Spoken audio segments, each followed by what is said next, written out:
Happy New Year, everyone. It's good to be back with you all. It's good to be back in the seat again. It's good to be back behind the bar of the vPub. It's just me tonight. We possibly can with a very amateurish and very kind of enthusiastic style approach to try and work out what whiskey is going to bring for us in 2023. I think 2022, 2023 both could be potentially very positive whiskey years with lots of rich pickings, but I think there are still some challenges ahead. What do you think? What do you think what challenges do you think 2023 is going to bring for us? That's what we'll be chatting about tonight. I've got my ideas. Be good to hear yours too. I'll see you in a second.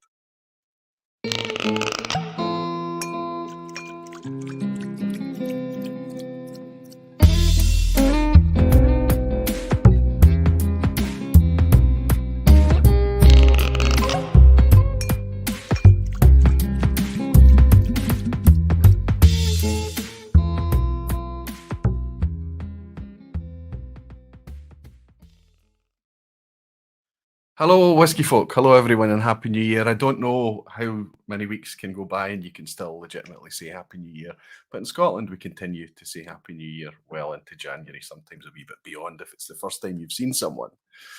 Regardless, it's the first time that I've seen you. It's the first time that we've been together in 2023. So I think it's appropriate to welcome you into the vPub. Welcome another Thursday night and say Happy New Year. I hope you're all doing very well. I hope you had a good break. I did. I did a whole lot of nothing some days, genuinely did very, very little. I had a few sedentary days, but I think it's okay to allow yourself that every now and again. You know, thought days, rest and recuperation days. Um, I don't know, sitting about in your scrubs, your pajamas, whatever it is. That's kind of what the winter months are about for me anyway, allowing at least 1 or 2 days like that. But I've been keen to come back and get behind the bar at the vPub. In fact, last Thursday night, with no vPub going ahead, I found myself a wee bit lost and I found myself a wee bit kind of unsettled. And I realized, did you really need the break? You know, did you really need to? You could have done a broadcast regardless. I chose not to. And I think most of the time we all feel the benefit of the break. I hope you guys did too. I hope you enjoyed some downtime. Anyway, welcome back, everybody. It's fantastic to be back here. Last year, you might remember, I sat here with Ingvar Rond, and the two of us kind of tried to have a kind of look ahead to what 2022 was going to be. And you might remember that that was more or less a lot of the discussion in that session with Ingvar. Fantastic discussion, but it focused around pricing. And I think that that's going to be the elephant in the room most of tonight. But I'm going to try really hard to kind of, keep the energy very positive and keep us looking forward to whiskey from the perspective of um, everything that doesn't involve price, basically. It's inevitable that almost all the things I'm going to talk about tonight that you're going to bring up, price weaves into it. It absolutely does.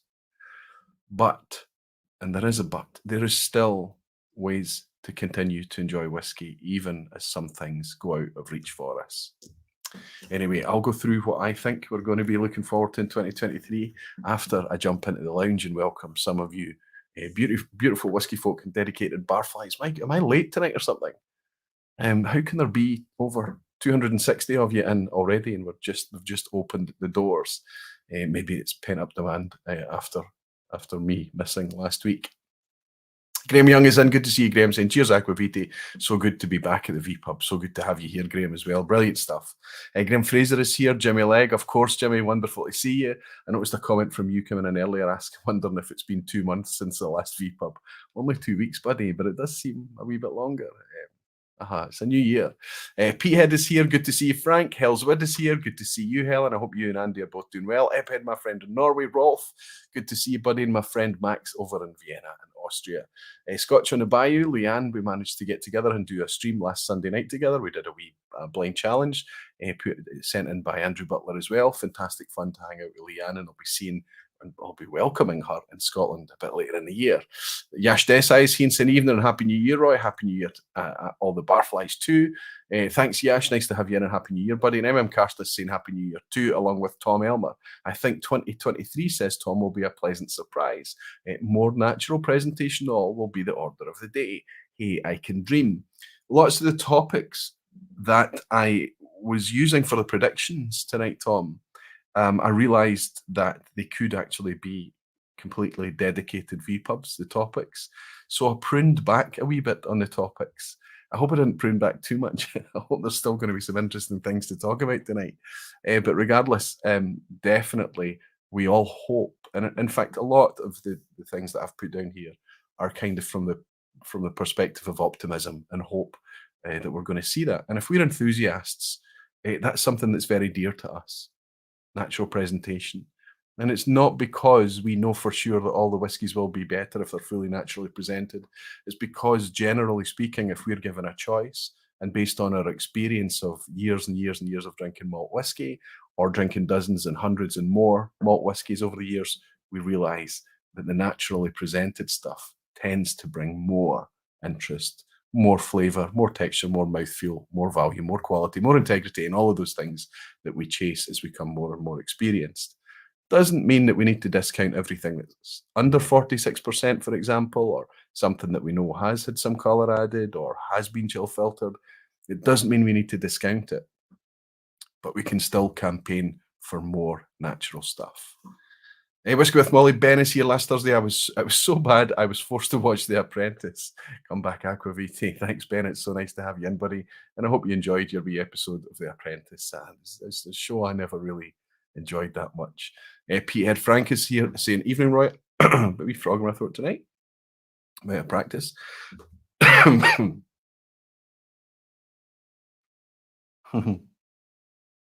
Frank is saying, Peter is saying, evening, Roy, thanks again for the early announcement. So maybe some of you have been caught out. I hope not. But I posted this before I had the topic title sorted out or anything. Before last Thursday night, just to let everybody know there's not a vPub tonight. And then I went in and edited it for tonight's vPub. So you might not have got the normal notification that you get. Hopefully you realised the date that it was set for and you clicked and set the reminder like you normally do. But Frank sent me a wee message to say, oh, is this right? It's absolutely right. Ross Brereton is here saying, evening, Roy, happy belated New Year. Happy New Year to you as well, Ross. Chuck Malt Minions here as well, just as it jumps. Rick Johnson's here. Good to see you, Rick. Jimmy Jazz, my friend in the States. Good to see you. No Rolex is here. Wonderful stuff. Gino from Canada. Luna from Germany. It jumps again. What's going on? I have to learn how to make the chat slow down a wee bit. Stefan Novak, good to see you, Stefan. I hope you're keeping very well. Happy New Year to you too. And Kiwi Gore, that looks like Happy New Year, everyone. But if it's Kiwi Gore, there's a chance. Kiwi, could you be in the Southern Hemisphere? Not sure. Wonderful to welcome you. I'm sure it's a new name, but you're a Barfly too. Thank you. And thank you for your support. Che Francis is here too. And my friend Klaus from Germany, Falsgraf, is in as well. Good to see you, buddy. Greg is here, Watchman999, saying, did you say a Lafroig in your throat? It's not a Lafroig, actually, Greg. It's what I'm drinking just to get the stream going tonight. And I don't think, I just fancied this one tonight. It might come up, or I might be able to use this as a wee example throughout the evening. I don't know, but this is something I'm grateful for. I talked about it at the last vPub. The last couple of vPubs, actually, this has come up. And I used it in a blind challenge last year, and I've done quite well out of it, and I've bought a replacement bottle for this already, as you might have seen. But this is something that came out last year. This is Glen Wyvis's 20/18 release, which is a 2018 vintage. 8,000 bottles released, and it's still available. And I think the reason that this is still available is twofold. It's not their inaugural release that went to investors and a set list of people, the very, very first Glen Wyvis release. But this is the first widespread release. As I say, 8,000 of these released at 46.5% all natural. But we believe it to be something in the order of, they're calling it batch number 02/18. I guess that there's nothing more. This is a 3-year-old whiskey if you were to put an age statement on it, but there could be whiskies around about the 4-year age mark in this. Regardless, this is lovely, lovely whiskey. And this one from the open bottle, yes, it's still got the little lick of of youth to it. It's still got a wee whiff of new make about it, but everything else is so encouraging. I hope that this whiskey, at least some of it, if not the majority of it, they're tempted to keep this kind of more ex-bourbon, tropical, fruit-forward feel to it, rather than using super active and funky casks, active sherry cask, wine casks, super active STRs or whatever it may be. I hope that they are going to have a proportion of this lovely estery, fruity style spirit to release going forward, because I've just had a fantastic time with it. And as I say, despite it being £60 a bottle, for very young whiskey, that's expensive. It is. I have bought a second, and I think that it's the price that's put people off. Uncorking kind of showed everyone how to do it properly. I believe Nickneen as well was selling very, very well back in the beginning, based on the price being 40 to 45 pounds.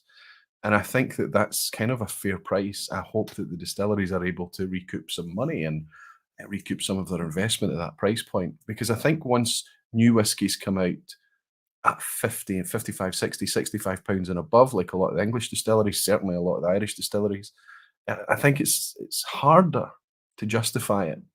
And if there's less people sipping it, there's less people talking about it. If there's less people talking about it, there's less buzz created about it. And so I think getting the balance is probably, hopefully, going to be something that people strive to do a wee bit more in 2023. I think that Glen Wyvis was just a wee bit north of a comfortable price.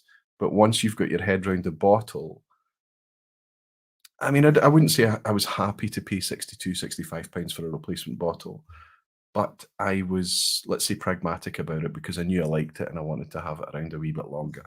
I especially want to have this around to compare future batches to, and I know that this isn't going to last much longer. So it wasn't a Lefroy, Greg. No. Highland Hamish is here saying Aberdeen Whisky Shop at a Glen Wyvis at £43 pre-Christmas. Bargain. Hamish, that is a bargain. Not just a bargain relative to the £62 or whatever that I paid. It's a bargain for the liquid that's in the bottle. Believe me, £43 is a good price for this whiskey. If you can pick it up on offer, go for it. Do it. Whisky Weekend Drama Harrow's here saying hello, Aquavita and Barflies. Wonderful to have you, Harrow. And Ian Bose is saying, one of your contributors last year said there's always good whisky to be had from somewhere. Perhaps we should add at a good price as a motto for 2023. I think, Ian, it's going to weave into so much of the discussion. Even although we're a little bit jaded, I think I am. Certainly, I'm a wee bit frustrated talking about price all the time. But if I don't talk about it, there's a suggestion that we're kind of relaxing about it. But I think what we need to do is, rather than just complain about price, demonstrate, vocalize, and talk about why we feel the prices are out of whack or too expensive, and give lots and lots of examples of good value products to show people that it's not everything all of the time, and that there's still lots of good products and good whiskies out there that people can get their hands on. Graham is saying it'll be concerning for new Barflies if whiskey prices are hiked in 2023. I think I touched upon it briefly with Leanne on Sunday night. Last night I recorded a whiskey rant with Rob and Jeremy over. They do the Whiskey Rant podcast on YouTube, and they release it out there on podcast as well. And I joined them, and we found ourselves speaking about all sorts of topics. But I have to say, Graham, you've hit the nail right on the head. It's not just new Barflies; it's people coming into whiskey generally. We're all aging. We're all cutting down our consumption, or we're going to sit and just stop buying because we've got plenty in our stash. Is the whiskey appreciation community, if you like, if it tends to be made up of older people because only older people can afford whiskey, it's going to become stale very, very quickly. The industry needs to have learned lessons from that in the past. This premiumized, super exciting boom that we're in right now will only endure if it's looked after.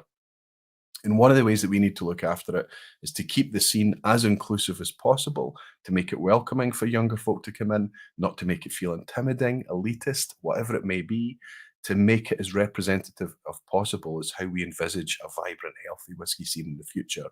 And then make accessible products and make the messaging clear, make it easy, make it interesting and not stuffy.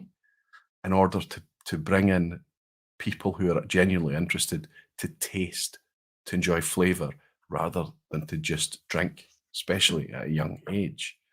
I think you make a great point, Graham. Wonderful stuff. And Jimmy Legg is saying, do we want whiskey to keep booming? It's a good point. If we talk about it from a very selfish perspective, just as drinkers, there's an argument that there's a lot of fun to be had to see whiskey nosedive, you know, to see the prices, to see lots of availability because people are pulling the parachute on their collections, selection, whatever it is, and just selling off the stuff or doing whatever. The prices of casks coming down because of just craziness happening there. We would like to see lots of things get upended a wee bit, right, as drinkers, because then we can access this thing. But it's more than just getting cheap whiskey for me. It's about the scene being healthy and vibrant and investment going into it in the right places, not just to make money, but to make good whiskey and hopefully make money too. So I think that you make a good point, but for me, I definitely want to see whiskey stay healthy. Booming? Maybe not. It's not healthy for it to continue to boom, boom, boom. It gets a bit crazy. And I think that a lot of people that have been enjoying whiskey and been very comfortable in the scene can suddenly get squeezed out because of what we're seeing over the last few years. But I wanted to stay healthy, Jimmy. Whiskey Hog is saying, are you saying us older people are stuffy? Yes, Whiskey Hog, I am. And I am stuffy too. No, not everybody's stuffy. But I think even if it's full of really kind of fun and fun-loving, loud, and not very stuffy older people, it still gives the impression, the vibe is still one of older people's. I can't suddenly make myself young. There's nothing I can do. But there are people that's stepping up who are a lot younger than me. There are channels out there. There are writers out there. There are whiskey lovers out there that are much, much younger than me. I want to make sure that there are as many as there can be. I don't want it to be a case that somebody steps into whiskey and looks around and goes, oh my goodness, and goes right back out because of stuffiness, because of elitism, because of feeling like they can't easily integrate into the scene. We've spoke about it before on YouTube's, of course, but it's nice to have you in, Whiskey Hog. And Savar in Iceland is saying, my top tip for 2023, buy all the Ardnamurchan you can find. Got an interesting one to talk about there, Savar. You make a good point. Whiskey Games is saying, hi Roy, maybe there will be a boom in whiskey shops next to cope with all the new bottles this year. Yeah, let's hope so. I think it's nice that we're getting out to bricks and mortars, independents and shops again, actually looking at the shelves, perusing, browsing. It's a nice feeling. Talking to people while you do it rather than just clicking through thumbnails on a website. And Tim Hoekstra is saying, I predict we're going to see some crazy new releases from new places where we didn't think or know whiskey was made. You're preempting me again, Tim. Fantastic. It will be a fun quest to try some. And Travis Keltner is saying, it's more about the experience and friends around it. Price is always an issue, but no matter the price point, you can join somewhere. I agree with that sentiment exactly. And we're good at doing that together, aren't we, Travis? We talk to each other and we discover where the stuff is. It needs to be sustainable, as there is a huge legacy to protect, says Helen. That's forefront. And it's now being legislated as well. For new distilleries and things, I think even incumbent distilleries, it's going to be harder and harder for them to meet their green targets going forward, but they have to. But you're absolutely right, Helen. Resources right across the board are going to be a theme for 2023 and beyond. And I'm not just talking about energy, I'm talking about corks and labeling and printing and glass, and I'm talking about casks, and I'm talking about raw ingredients like the barley or the grains themselves. Everything will become a challenge going forward because of sustainability, because of the challenges that we face globally right now, because of energy, because of all of it. Gerben Blocker is saying, good evening, good to see you, Gerben. He's saying, hi, everybody, in a bit later than usual. There's no such thing as late for the vPub, Gerben. Welcome in. And Helen is saying, Happy New Year. Could you wish fellow Barfly and all round, you've preempted me again, Jerry Miller's birthday. Let's do that now. Let's raise a wee glass, because I know our friend in Barfly, Jerry Miller, is celebrating his birthday this very day. So we'll raise a wee glass quickly to our Barfly Jerry and say, many happy returns, my friend. Happy birthday, Jerry. I hope it might be in or around tonight, or you'll pick it up very soon in the replay. Hopefully you're celebrating your birthday with friends. This is wonderful whiskey. Lemon meringue, sweet lemon meringue. It's got that lovely kind of estery, yeasty, kind of fermentation fruit side to it. Tropical. It is young whiskey, but it's delicious despite it. I also want to say happy birthday to Barfly, who occasionally does comment. We do see him in from time to time. Um, I've not seen him in tonight, but he may be here. And that is Jason Bradford. Jason was 50 years old earlier this week. Jason, I hope that's okay. I hope I'm not telling tales out of school. You're looking well on it, my friend, and I hope you're feeling good for it too. Jason Bradford, many happy 50th birthday to you. Many happy returns. Cheers.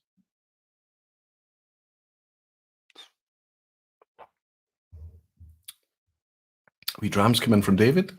David Hong's bought me a dram to say Happy New Year, best wishes in 2023. David, thank you very much for your dram, and Happy New Year to you too, my friend. Cheers. Harrow's saying cask shares for me. Only problem is I have to wait a little bit. Yeah, and you have to be careful what cask you're buying into as well, I think. Right now, we're seeing such a demand for casks generally that just to get involved in the programs, you're having to pay a wee bit. I suppose, especially if it's a cashier, it's probably the healthiest way to do it because you're not really doing it for money. You're just hoping to come out of it with a nice mature whiskey that you can tell stories about and share, have a few bottles of yourself with friends. And for that kind of thing, it seems quite fun. But I hope that cask investment and these kind of schemes never really becomes a topic here on the vPub. I hope that makes sense. I don't know. I don't think many of you guys are actually interested in it either. And Matthew Bishop, Whiskey Games, is saying a good friend of mine is an agronomist, and he's saying the price of barley and similar crops is going up significantly this year. I don't doubt it for a second, right? Jimmy Legg is saying, do you still have a bottle of the Arran 14 lying around? I just opened one of my last two, and the memories are flooding back. It's great. Well, Jimmy. Like you are a fly on the wall, a barfly in the wall. Look at this, buddy. I am hopeful that the Arran 14, in a very similar flavour profile to this lovely light floral bourbon, matured, driven type spirit, is coming back. I pushed last year to suggest I thought it was last year it might come back, then I thought it'd be this year. But my first kind of small soft prediction, I've actually got some silly predictions, 4 of them at the end I was going to share. And the first one is talking about Arran 14. But I actually think, from what I've heard, that it's going to be as late as 2024 next year, or maybe 2025 before we see Arran 14 again. That's a wee shame. And I know that just the success of Arran, the more successful Arran becomes. I mean, I've put all my Arran whiskies down here behind me next to my Lechick 18. This is my whiskey of the year last year, and Arran are obviously my producer of the year for 2022 as well. So I've moved them over there so that they're in shot for the majority of the year going ahead. I think this is a terrific whiskey. I think Arran are producing a terrific whiskey. But like so many core ranges out there, there's not much of this kind of really light, delicate, kind of balanced, maybe more arguably spirit forward actually, bourbon matured release. There's not much out there. I know it's not the most popular, but for me, it's kind of where I end up defaulting to, and I love it. And you can see how little there is in this one, Jimmy, and this is my last bottle. I'm going to pour this because when the level is down this low, the risk is that it's going to flatten out quite significantly. I was hoping for a more generous dram than that. That's a shame, eh? But Jimmy, let's see if the memories come flooding back for me.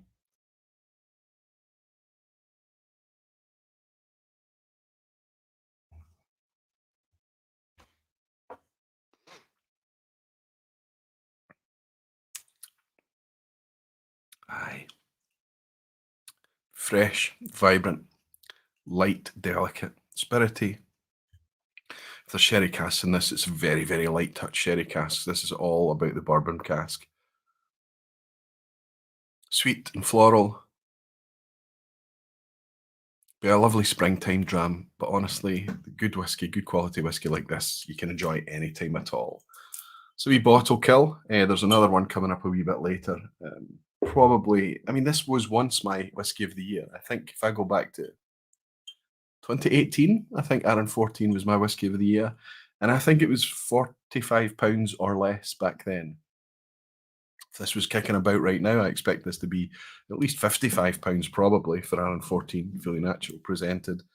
Would I pay £55 for this? Aye. And I guess that you would too, Jimmy Legg. Glad you enjoy it, my friend. It's always been one of my favourites. Buy every lead chick you can find, says Save your. So that's the thing, is that I don't think we need to. And I think we're going to talk about that, Sevar, is that there's, there's this idea that it's all going to disappear. The fear of missing out is kicking in for so many things. And I'm going to talk about auctions a bit later as well, because it's really interesting the last couple of auctions to see the prices that the auctions have closed on. Of course, there's high prices there for the exclusive stuff, the things that's in demand. But there's lots of core range standard stuff out there that makes its way to auction, and it's going out at retail or even less. Let's talk about that a wee bit later. Old style branding, bottle kill. Can't be many left, says Blair Stevenson. I agree with you, buddy. There's really not much left of it at all, but it's cracking. Let's try it. Let's compare it against this really, really young Glen Wyvis.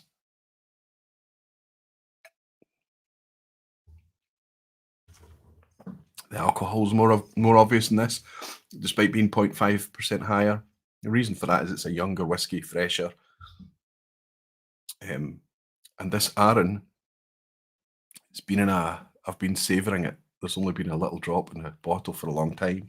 So every time I uncork that with such a little amount in a bottle, and I pour it and then replace the cork again, the ABV will have dropped a little bit. So it does round out, it does soften a little bit, it does lose some ABV due to evaporation. It just happens, but not much. This is still a gorgeous whiskey, fully intact. I've not lost anything from maybe 2 years of this bottle being open. Not much at all. And I find that that's often the case with most of my whiskies. There are very few that have gone too soft. Well, there's only been a little drop in the bottle.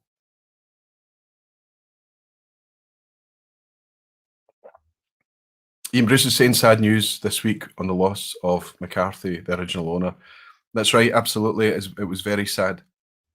There you're talking about a guy who goes over to the States and he basically helps kickstart a whole movement. Clear Creek Distillery, I believe it was the first distillery to release an actual American single malt whiskey made from 100% barley. He was the first to do it back in the late 80s, early 90s. And obviously the news over the Christmas holidays that he'd passed away as well is very sad news as well. Thanks for mentioning, Ian. It is a loss to American single malt and whiskey in general. And Saver is saying top 3, buy every Glenfarclas you can find. Prices are going up, tip 3. So Savar is in here just trolling us tonight, just saying buy this, buy this, buy this. Prices are probably going up for everything generally. If the prices go up on Glenfarclas 10, I would be really surprised. That's already at the price I think it should be. Maybe it will go up £1 or £2, £5, a few dollars, whatever it is where you are. But generally speaking, I would say that the lower age stated stuff is comfortable. We will see things like maybe the 15, certainly the 21, certainly the 25. It's already happened on. And especially in markets like the States that are very driven by age and they're less knowledgeable maybe, or they care less, they pay less attention, whatever it is. And people can put that 25-year-old, 21-year-old age statement there. And, there's lots of profit to be made. I think it could be better, given its age statement.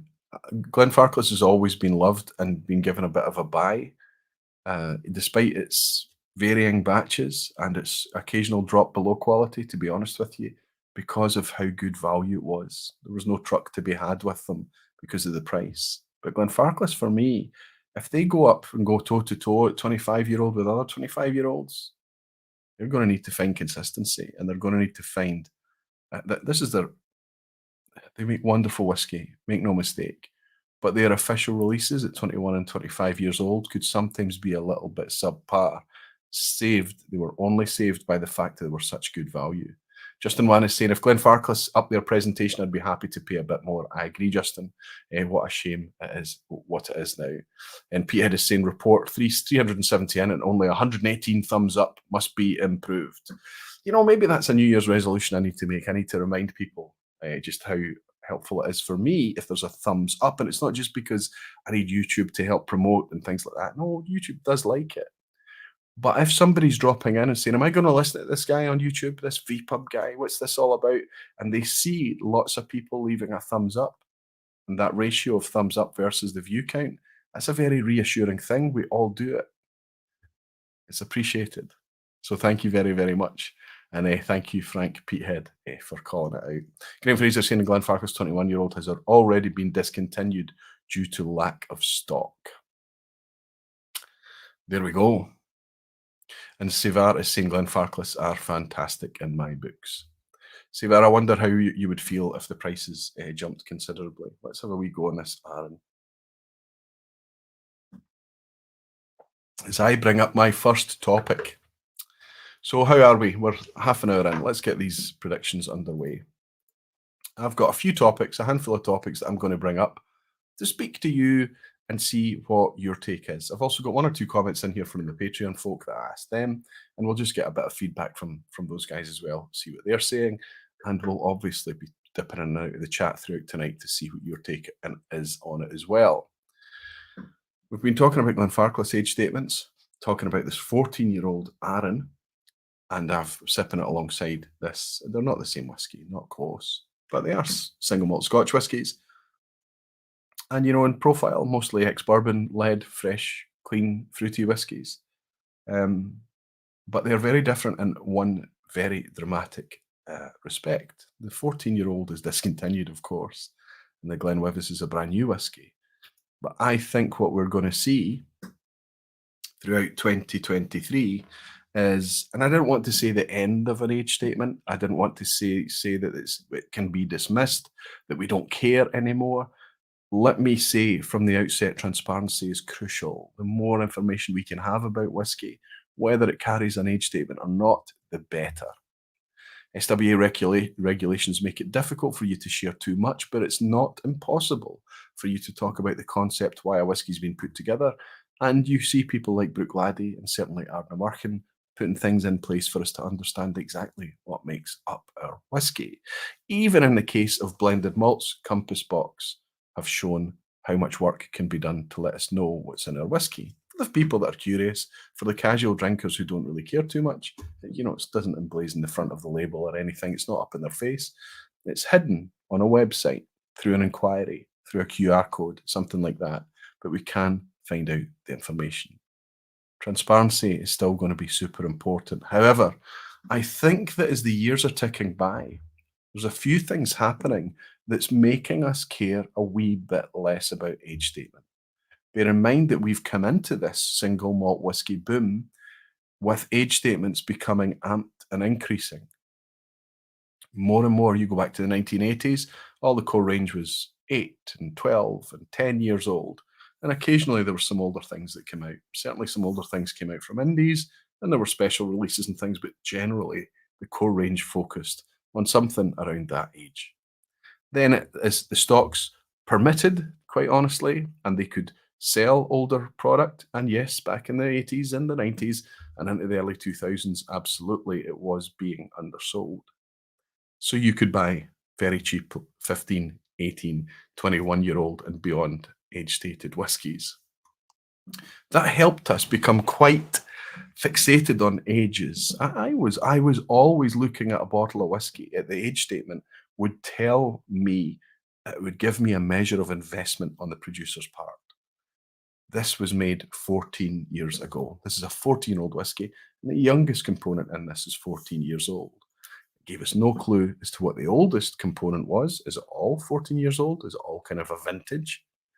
Or are you adding some different stocks in here to lift it, to enhance it, to overage it, to make it a better product, whatever that may be? It doesn't tell us. We don't know. But the 14-year age statement on this wee bottle I've just killed there, that is interesting. That tells us the investment on the producer's part is 14 years. However, cask management, caring for casks, looking after casks, rejuvenating casks, being innovative with wood, that's changed over recent years, the last couple of decades at least. Also, whiskey has been made in a different way, no longer chasing to make as much whiskey as possible in the most efficient way, but to put flavour forward.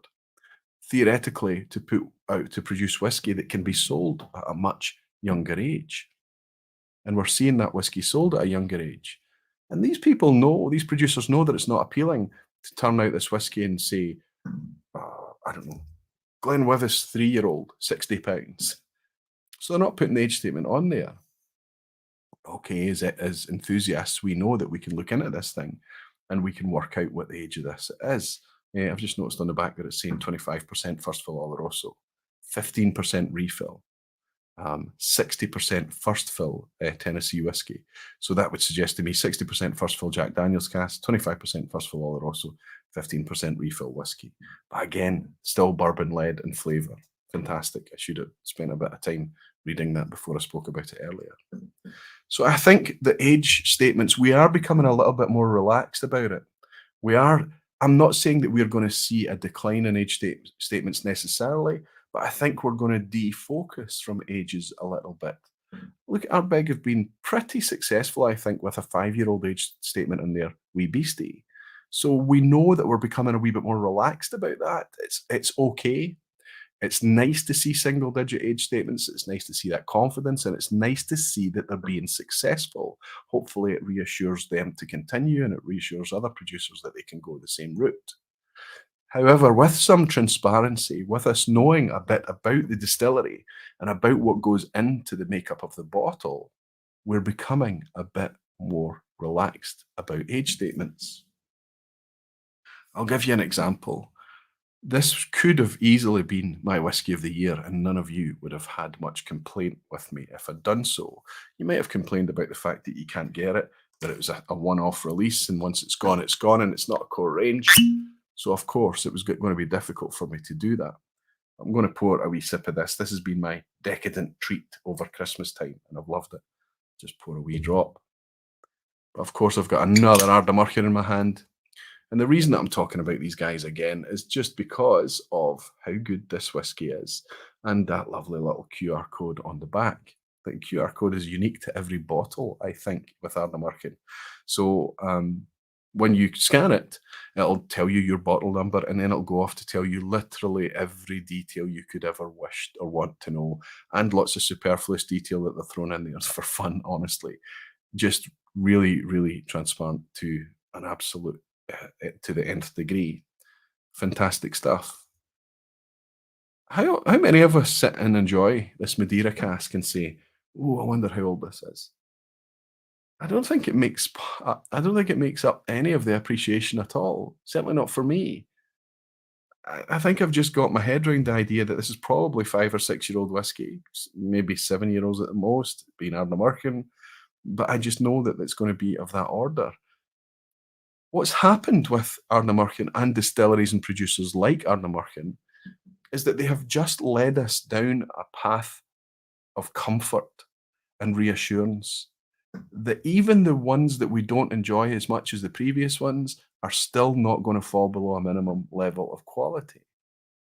They're still going to be fantastic drams.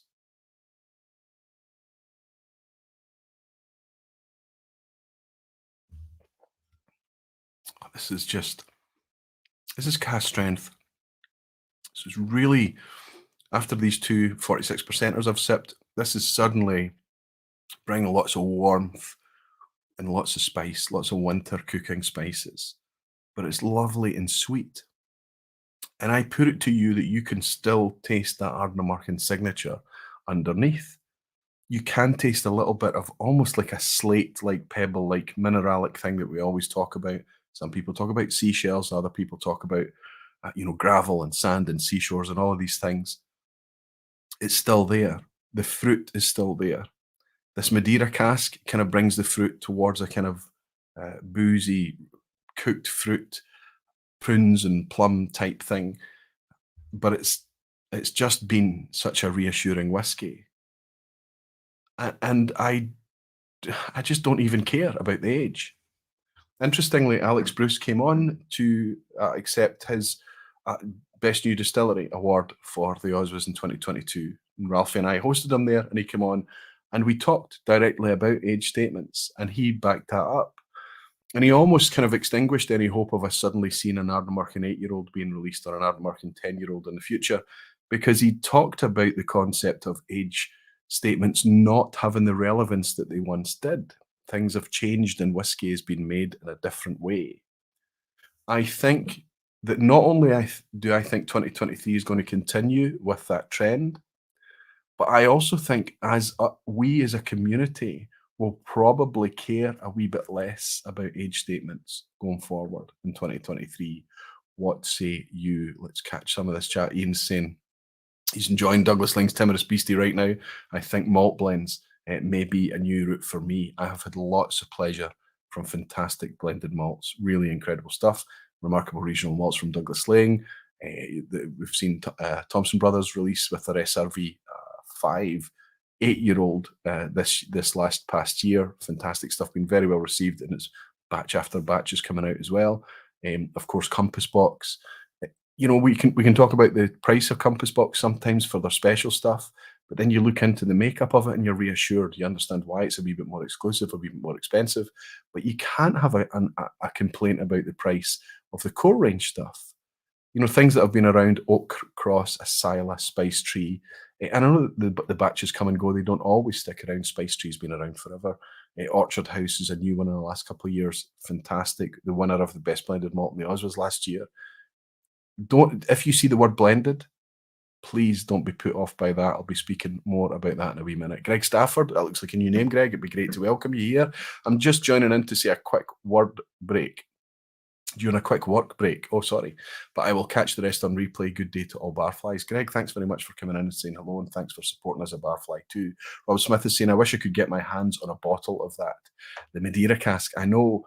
I was looking at it at auction, and I have to remind myself, and I have to just don't quote me on this, but it's my recollection that I paid £65 for it, and it was closing at auction for 70. If you really want it, Greg, you can get it. And I would say that £70 is cash strength, remember, is okay for this whiskey. It's not a lucrative thing for flippers anymore. Whiskey Hog is saying we are becoming more relaxed about age, or are they pricing them too high? So we'll have shifted our focus. No, it's based on quality, honestly, because you see from my blind challenges, hopefully you'll see it from your own blind challenges too, and any other. If you line up these whiskies and you sip them together, and you're not told what age the whiskey is, and you're maybe asked, how much would you pay? And questions like that, or what do you think the age is? We're all over the place. So you can choose to say they're pricing us out and they want us to buy the younger whiskey. It's a mess. Or you can go with your own palate with an open mind and try and discover if maybe they're making really good whiskey that's different from what they made. That 21-year-old that was made 21 plus years ago is now being made a different way today. So the whiskey that we're sipping that was made 5 years ago is made in a completely different way for a completely different audience, for a completely different product, for single malt's sake often. They want to make the most flavorful product, and it stands to reason that it's going to be much better at younger age. But don't take my word for it. You might be right. We might be part of some big scheme where they've got this strategy of pricing us out to make us, to force us to enjoy younger whiskies. Sit blind. It cannot, the whiskey can't hide, and neither can you from that type of thing. Justin Wan is saying, so maybe it makes sense that they take away the age statement. No, I don't want it to disappear, and I don't think it makes sense for it all to disappear. I can see that core ranges are still kind of fixed around a standard. There's obviously non-age statement. Entry levels, maybe there's a cask strength in there without an age statement on it. But there will be an 8, a 10, a 12, a 14, a 15, whatever it is, age statement in the core range. And that's fine. However, I think that we are, as a community, we're learning that young whiskies can be fabulous. And some of the most fun that we have are with young whiskies. I feel bad for people, says Jimmy Legg, who have to start making their whiskey history starting now. There's too much and it's too fast. I don't agree that you can calculate your way to great whiskey. I don't think you can calculate your way, but we all need to step up, Jimmy. You're an older statesman now, and I want to talk about this. You've got plenty whiskey. If you never buy another drop of whiskey for the rest of your life, I would gamble that you've got plenty of whiskey on hand to keep you going. At that stage, we need to take a moment to say, either we dip out and we're not part of the community anymore, there's no fun in it, or we say, no, we've got something to offer here. We can bring younger people in, we can bring new people in, regardless of their age or whatever their condition is, and say to them, what do you need? What would you, where would you like to go? Or just try and lead them with a gentle hand. Because I guarantee you, when I came into whiskey in 2005, yes, it was complex. It was difficult to figure out. Coming into whiskey in 2023, 18 years later, would be very, very difficult. But it's happening. And not everyone's intimidated by the same things. I do feel a wee bit bad for people too, Jimmy, coming into it. Whiskey Novice Jim has seen Waterford are a prime example of that. They lay out everything they've got and we have the opportunity to lap it all up. But sometimes now we just want flavour and not info. Yeah, Waterford have been kind of, killing us with, just from one distillery. It's just, wow, it's just all of this stuff. And the whiskey, there is differences there, but the band, it's quite a narrow band, isn't it, just now? If we judge Waterford today, we're probably doing them a disservice and certainly doing ourselves a disservice. It's going to be very, very interesting to see how their investment and everything that they've done on their very unique take on producing whiskey, how that plays out in the years ahead. It's going to be super interesting. Justin is saying, e.g., the Ugadal might be 6 years old, sometimes 8-year-old, other times the age statement might limit them. I think stock is probably going to limit them more than anything. The Ugadal's been no age statement from the beginning, but like I was saying earlier when we were talking to the Whiskey Hog, go on your palate. We know the Ugadals that we've had in the past have been much, much better than some of the Ugadals that we can buy today. And that's just down to the availability of the stock and the value of the more precious stock, honestly speaking. It's not difficult to work out. So we need to say, is this Ugadal still worth the price?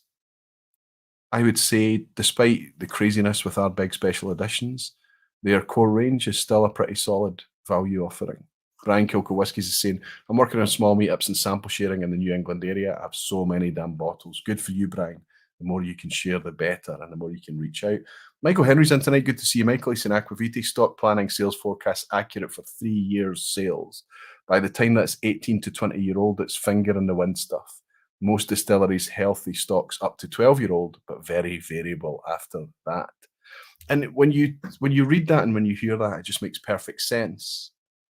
But we don't always think like that. We don't always think in that way. We don't always imagine this kind of pile of stock as it's made. And then it kind of, as soon as it hits 3 years old and it's able to be used in various avenues, how that pile of stock then dwindles and dwindles and dwindles as the years go by. And often when you pay that extra money for a 21-year-old product, you're not paying for the years it took to mature in a warehouse because the cost of that is relatively small. What you're paying for is the scarcity. It's the demand for that really old whiskey is much, much higher, and people are willing to pay more. That's the bare bones, I would suggest. And Savar is saying, how about blends? Yes, but I've just had to come and face this thing over recent years, and I've said it on the vPub over the last year and maybe more, that I love blends. I have blends there, and I drink blends, and I do enjoy blends.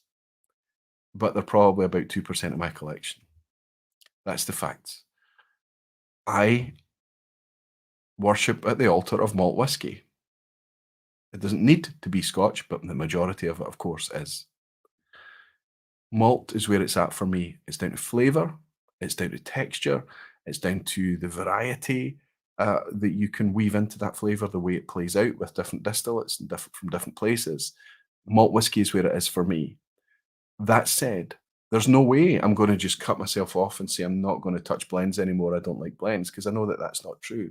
And I've got a blend here that I'm going to share with you tonight that I think weaves into the picture going forward quite nicely. Whiskey Games is saying, do you think we'll get more examples of blending experiments between distilleries such as the Kilchard, Kilchoman and Ardnamurchan? Yeah, I don't know. That takes trust and collaboration, and there's a good relationship there between those two distilleries, and mixing their products together made sense as well, and they've found different reasons and justifications for doing that kind of fun thing. This kind of blended malt. Well, is there a big demand for that when it's done in small outturns, low? Yeah, I think there is, but I don't think it's ever going to become a core range type thing. I don't think. Could we see two distilleries like Kilchoman and Ardnamurchan getting together and making Kilchard into a core product and just selling it continually going forward? Never say never, but I don't know. I really don't know. It would be an interesting thing, though, right? Whiskey Novice is saying aquaviti, that Roy, is the wisest and best way to put it. Buy your palate. Our palates don't lie to us. If we can buy what we like, there's enough out there. That's affordable. I agree completely. Let's pick up a wee comment from Jim and Patreon. Whiskey Novice wrote under and said, Jim, thank you very much, buddy, for being my patron all of this time as well. Thanks for your support. It means a hell of a lot. Happy New Year, buddy. Saying I agree times are tight for everyone, but I still feel like 2023 could be a massive year for whiskey and the community who love it so much. I think there's something out there for everybody's budget, and because our community is ever increasing, fingers crossed, Jim, there's more and more of us willing to share not only insight, but whiskey itself.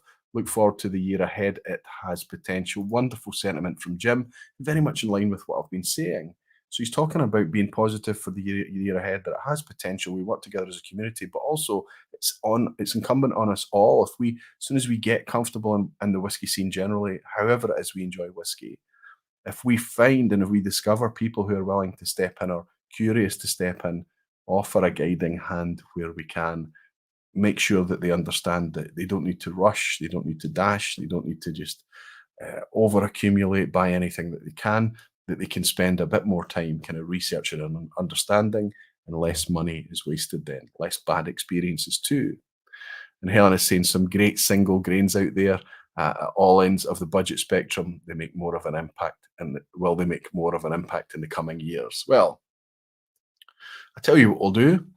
We'll jump right into that and we'll tackle it, because we've been talking about blends. We've been talking about Helen. It's a brilliant segue into this thing, talking about grains. It's almost like I preempted you or something, Helen, right? No. Definition of grain. What do I mean by that?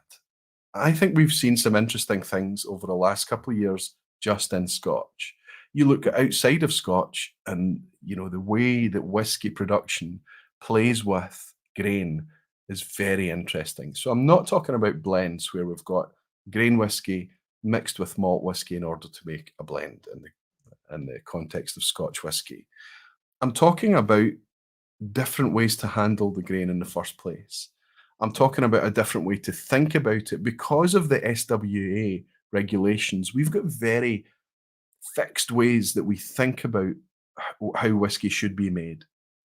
Malt whiskey is made from 100% malted barley. That's it. Fine, that's SWA regulations, and that's absolutely how it is. Grain whiskey is made by different grains, and it can be made in a different fashion through continuous distillation. It doesn't need to be batch made, like malt whiskey has to be made batch by batch in a pot still. What about if we take malt whiskey and put the malt whiskey into the continuous still? Or what about pot still distillation of other grains? Those things don't fit very nicely inside the SWA regs, but they're still capable of making delicious products. Look at single pot still Irish whiskey, which is a mix. It's all barley. It's a mix of malted barley and unmalted barley. But that brings a different flavour profile and that lovely, thick, creamy mouthfeel that we love so much. Single pot still, that's just one thing. There are experiments going on in Scotland right now with different grains like rye and things like that. It's interesting to see. It's super expensive right now. And honestly, I haven't tasted anything that would steal my attention away from my beloved malt. I think that we'll see more. Let's look at this whiskey here. I've talked about this at length for the last 2 years on the vPub. This is a bottle of blended Scotch whisky and it's called Glasshouse. It's not available to everybody all of the time. We know this. This is mostly, I think it's just UK based.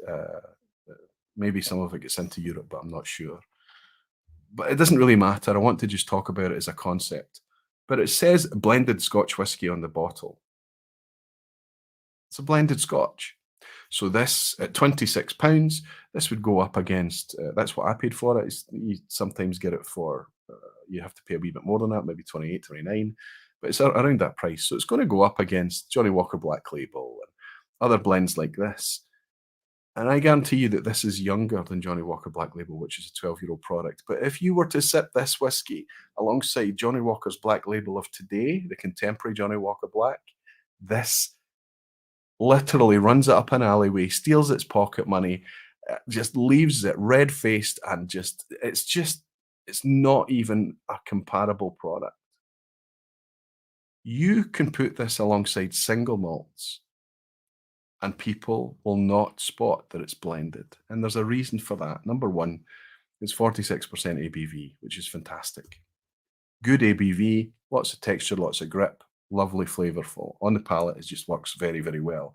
It's vibrant and alive. And I know that this is very young whiskey, but it doesn't play. There's some blends out there that's going to taste a hell of a lot younger than this. So it's been in decent casks as well, I have to say, I think. But this is also made from 100% malted barley, whether it's from a pot still or a continuous still.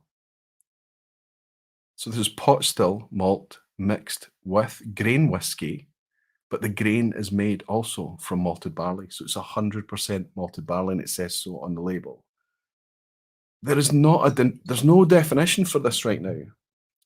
This is just blended Scotch whisky. There's nothing else that you can call it, the definitions. And I'm not suggesting that we need to go out and redefine our Scotch whisky definitions. We don't need to do that at all. But I think that we're going to start to learn that there's different ways to blended Scotch whisky doesn't necessarily mean it's blended Scotch whisky and we understand what it is. That could literally mean 90% malt and 10% grain. It could literally mean 50-50 or tipped in the opposite direction. Or in the case of this glass house, we can see that it's all malt. It's just that some of the malt has been put through a continuous still. Now, this can only be made from one spot in Scotland right now, and that is Loch Lomond. And actually, the guy who made this, Michael Henry, is in here in the vPub tonight. This is one of the whiskies that gives me optimism for the future. Yes, we can't say it's single malt. We can't put all the kind of cool, but if we know our knowledge with our experience and we taste this whiskey and we realize how good a value prospect this is, and then we go to people that are coming into whiskey and say, you know, what should I buy? What am I trying to get my head around? Well, here's something I think you might enjoy. Here's something that's interesting and fairly inexpensive, because it makes them think about what goes into the whiskey, and it also gives them a great, great sipping experience. Going back to late 2021, I held a fundraiser here, and 6 people paid money to come into the vPub for charity, and I set them a blind challenge here. Now, the 6 people on their own, I was playing along in the corner as well, but of course I knew what were in the glasses, so my score didn't count. This drew first place with Springbank 18.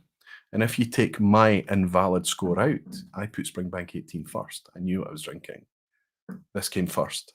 So the people that were sitting around the table that night chose this over everything else that I put in that blind challenge. That speaks volumes for the product. The people, some of them might be in tonight, was Whiskey Geek Ben. Ben Whiskey with Molly was here that night. Sevi was here. Fraser Thistle was here. There was a good crowd of experienced whiskey people here drinking who put Glasshouse overall first. I think there's lots of room in 2023 to take those concepts and worry less about how we're forced to define what's in the bottle, because we're in a situation where we can learn so much about what the whiskey actually is and what makes it up. There's going to be fun to be had. And I think that if you can make a young whiskey taste as good as that and put it out there for that price point, especially if we can keep it as natural as possible, please, then this is a positive thing. Imo Kulaus, Imo has just joined Aquavita Barflies. Thank you very much for your support. Anybody that is a barfly, there's so many of you now. I'm so grateful for it. It's gone way beyond the original purpose. It was in order for me to not ever put ads on YouTube videos. It's another way to support the channel. It means that the vPub and all the content that I ever put out now on YouTube, such as the support of the barflies, that I can't justify ever monetizing any videos going forward. You have taken the need for advertisement away. Barflies, thank you all so much for your support. Cheers. Daniel Williams, my friend in the Netherlands, is supporting for the last 24 months and saying, 24 months already. Time, barflies. I see what you did there, Daniel. I hope you're keeping well. Peter Hunt is saying, I really like single grain whiskey. I think it's a great way to get my friends into my obsession. Do you think it's still frowned upon in Scotland? No, not really, not for enthusiasts, especially when you can buy a 27-year-old, 28, 29-year-old single grain whiskey, still good quality stuff, from about £100. I've got a bottle up there from Thompson Brothers. There's a bottle up there from the Good Spirits Company.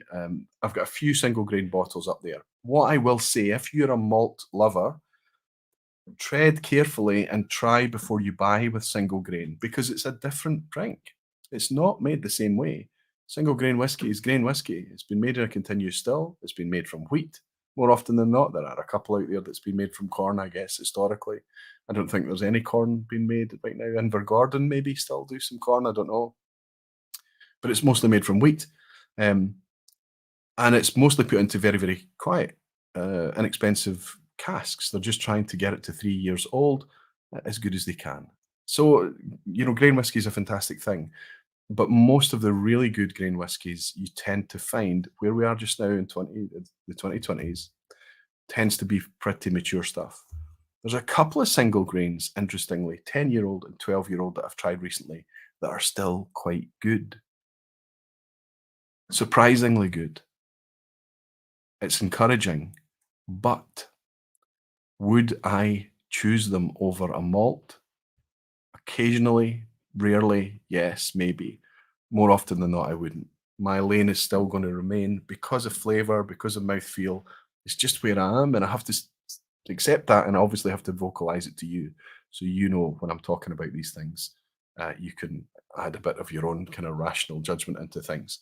Saxo Scott has bought my wee dram. Hi, Roy Scappa has whiskey made with bear meal, an ancient Orcadian type of barley, in their warehouse. Have you ever tried a Berrymeal Scotch? Wow, Saxo Scott, it's amazing. The years tick by and I'm still learning and learning all the time. I've not even heard, I don't even know how to pronounce it. So the fact that we've got a vintage, ancient Arcadian barley that Scappa, if only it was in different hands, right? I wonder what they're planning to do with it, but I have never tried such a thing, Saxo Scott. Tell me if it's good. Sounds very, very interesting. Most of the great grains end up in JW Ghost and Rare, says Peter Hunt. I'm going to be surprised. And James Hope is in. So good to see you, James. I hope you're keeping well, my friend. I hope life is treating you very well. It's been great to get the opportunity to tune in tonight. Hope you're keeping well, buddy. I hope I'm looking well too, James, because I'm feeling well. I'm feeling well generally. Anyway, it's good to see you in, fella. Cheers. And thanks very much, Saxo Scott, for the dram and also the heads up on Scappa.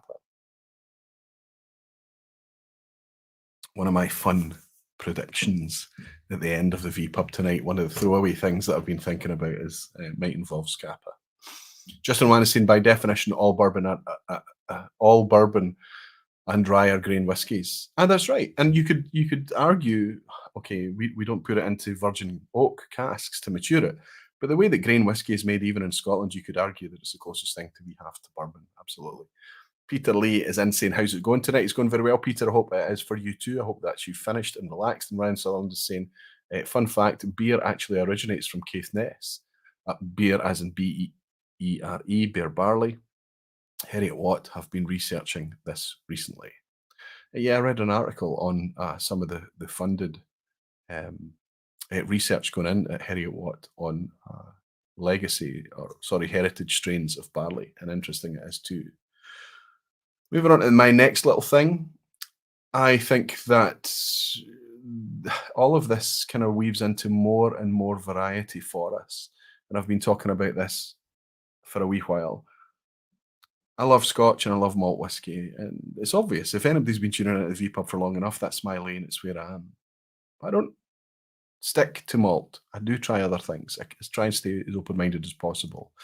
And I won't have anybody say that I'm narrow minded about the Scotch thing either. Scotch is where it's at for me because of variety, because of quality, because of flavour, because of everything about it, everything. But there is no doubt that the rise in world whiskies right now is something to behold. It is incredible. So I'm thinking about this for 2023 with a different perspective, though. Rather than Roy sitting in Scotland drinking Scotch whiskey and trying to be tempted to reach out and try another new world whiskey, and somehow that can threaten the foundations and success and standing of Scotch, think about it a different way. Think about it from the perspective of whichever country that is that you're trying to be tempted towards.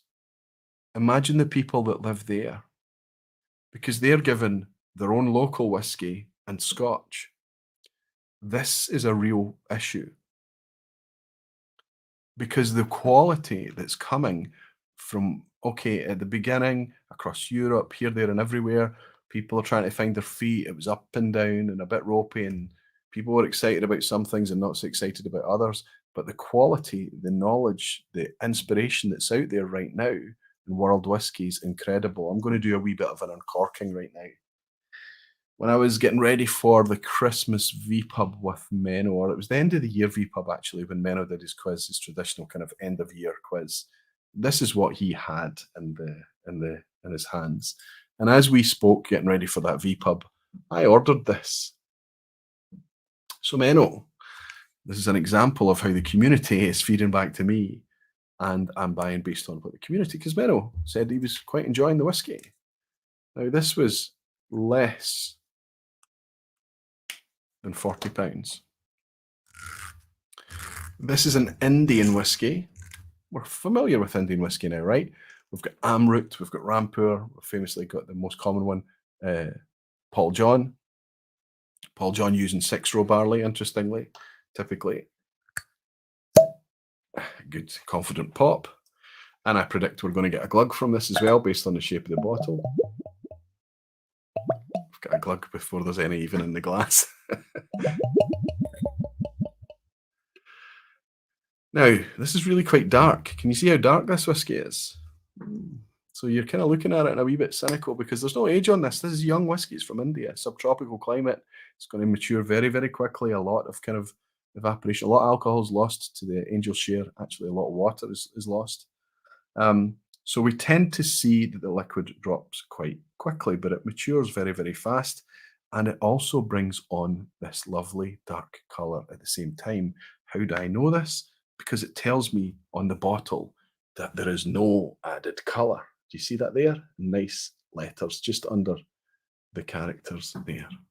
And on the other side, if we talk about transparency, it says non-chill filtered. And you can see as I turn it around there that it's also 46% ABV. Everything's fitting. The only thing that's missing here is an age statement. So it kind of runs right into what I was saying earlier, that, wait a minute, sub £40, all natural, brand new whiskey. Now this is Indri, this is made at Piccadilly Distillery in India. I had heard of it, I had heard of the distillery, but I'd never seen a product that was widely available before. This has been out for at least a year probably, but I'm just getting around to it now based on Menno's chat. Okay, I'm getting a wee bit of coffee in this, a wee bit of kind of treacle coffee type note. And it's coming across a wee bit. So I was putting my nose in there expecting to get a lot of wood notes, but it's not what I'm getting. I'm getting a lot of malt notes. A wee bit like somebody's taken a dod of thick and rich syrup and dropped it on a bowl of porridge, a bowl of oats.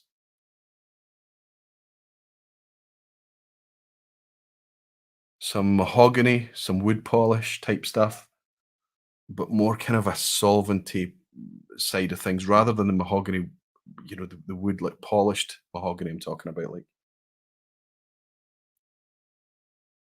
So again, spirity rather than cask.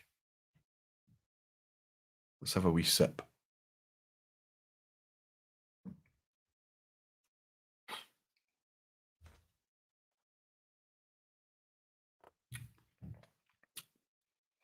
So interesting. There's a little bit of savoury coming through as well. This is the Trini release. So this is 3 types of wood. And they tell us the type of wood that it's in. Ex-bourbon casks, ex-French wine casks, and PX sherry casks. Okay, I'm glad to see the PX there because the overwhelming thing was more of a sherry thing. But it's interesting that they've mixed the PX with some French wine because we're not seeing a syrupy sweet side. We're seeing a more kind of slightly savoury edge, a drier edge to the sherry here. Not in PX would tend to be sweet and juicy, right? But this is a kind of drier, spicier sherry lick to things here. So I think that's the wine playing in as well. But it's got quite a finish on it. It's quite long finish on it. If I was sipping this, could I guess the age of this whiskey? This is not a review. This is me just opening. This is an uncorking. This is literally, as you can see tonight, this is the first time I've even put my nose in a glass of this stuff.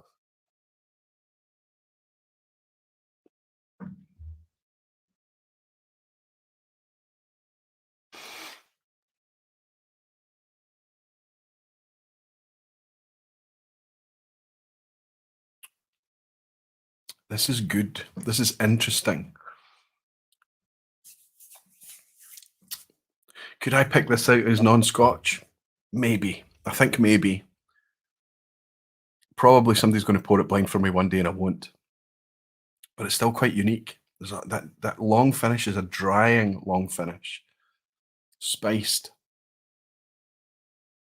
Dry, spiced, slightly savoury, slightly dark. Think molasses, think treacle. Moist tobaccos. That kind of style. A little whiff of solvent. Just a little. Nothing to put you off at all.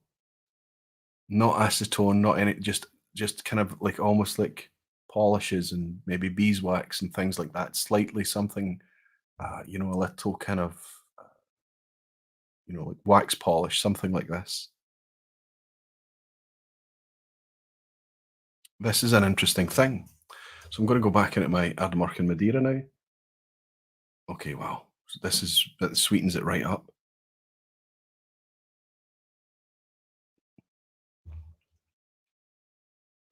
Okay, the much more vibrant, lots of ABV, lots of texture, alive, communicative. This is quite soft and easy, this Indian whiskey. By comparison, this is 46% ABV, so much lower, but there is nothing missing here apart from that age statement. But it's Indian whiskey. Tell me, I can't think of an Indian whiskey off the top of my head that's ever been released with an age statement. We've got Amrut, all non-age statement as far as I'm aware. Paul John's, non-age statement. Rampur, non-age statement. Now we've got Piccadilly's Indri, non-age statement, but they're ticking all the boxes. 46% ABV. This is also 6-row barley, much in the same way as Paul John. And I have to say, on first couple of sips, Menno, thank you very, very much. So this leads me to suggest this is not a surprise to me that this was going to be good because Menno told me it was. And I can read the reviews online and they're pretty supportive as well. So £40 or less for this. Maybe it's not going to have hordes of Scotch drinkers in Scotland or in traditionally areas where Scotland is supported. In India, where there's lots of Scotch drinkers, they've got an offering like that, a local product that's very good value and very high quality. All of this is going to put pressure on Scotch production, surely. Surely. There's only so many people out there drinking whiskey. So what do we need to do what we have to do is have more people drinking whiskey. In order to have more people drinking whiskey, it's the theme, isn't it? We have to have available, better priced products to bring people in at and it has to be good quality. It's not all about price. It's not cheap. I'm not talking about cheap. I'm talking about something that can make them understand that whiskey is about flavour first and foremost, and the ethanol side of things, the alcohol kick comes as an incidental thing. Something like this, exactly this. Now, it is coming from Scotland too. There are things coming from Scotland as well, but the prices right now in Scotland, I don't think can compete with that. And if it ever became a price war, we would have nowhere to go. So if everything else is on a level playing field and it becomes about price, I don't think we can compete. So all that we can do in Scotch is to keep the quality coming, keep the quality coming, and stop pricing everyone out of Scotch. David Brody's in tonight. David, it's so good to have you in, buddy. I hope you're keeping well. Love the output on Twitter, buddy. I just love your energy generally, and the fact that you drop into the vPub now and again as well as a treat for us all. Thanks, buddy. I hope you're well. Andrew Butler is saying, I think Amroot have age statements on their Greedy Angels special releases. Fantastic. Where they're actually celebrating the fact and talking about the Greedy Angels, celebrating the fact that it's a young whiskey too. And David is actually saying, I got distracted. What's the name of the Indian whiskey? Piccadilly. Piccadilly is the distillery name. This is actually Indri, sorry. And this is the Trini, I think they're calling it. Yes, there we go. The Trini. I'll try and get the camera to focus there for you. Indri, single malt, Trini. On the gold band down the bottom, you'll see Trini, the 3-wood. But it's exactly as we want it to be. It's actually, there's quite a nice kind of quality feel about it. It's a wee bit too tall a bottle. It doesn't quite fit in the cabinet there. It just hits the top there, you can see. You can squeeze it in it, you can force it in. It's just a wee bit tall, but you know, minor niggles, right? So there you go. I would have to say I'm going to spend a bit of time with it. It's not a recommend yet, but on first approach, I'm really quite pleased. Personal prediction, says Falsgraf. I will buy more whiskies from my region in 2023. So that's exactly in line with what we're talking about. Falsgraf Klaus is out in Germany. There are 4 distilleries within an 8-kilometre radius, 3 of them really good. And in European continent, I know it's a bit of a stereotype to talk about how they've come from, you know, fruit-based spirits and then trying to make whiskey in kind of a similar style as those. I don't think that's the case anymore. We've got whiskey producers out there right across continental Europe who are making good whiskey, good malt whiskey too. And Jim is saying, in fairness, I have owned a few Indian whiskies. I also own Irish, Indian, Japanese, American, etc. Malts. Scotch whiskey still has my heart and palate, though. It is what it is. Same as me, Jim. But you're just as open to me, curious. And if we want to kind of hang our colours on Scotch, we need to do that. We need to explore elsewhere to reassure ourselves that we are in the right space. You know, do we really want to throw money at something all the while when the quality gets weaker as the price gets higher? I don't think that that's what's happening. I'm optimistic about the quality of Scotch whisky going forward. But I'm super scared about pricing like we all are. Gordon Fraser is saying, say no to tall bottles, for goodness sake, people. Gordon's famously got a huff on about the huge olive oil spey bottlings. Peter Hunt is saying, what is your worst case scenario for 2023?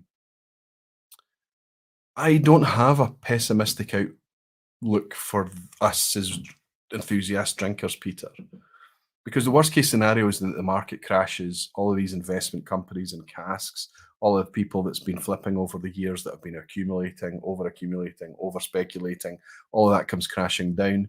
We're starting to see the auctions softening now, not so much for the exclusive stuff, they tend to be still quite strong, but the stuff that kind of anything people could get their hands on to flip.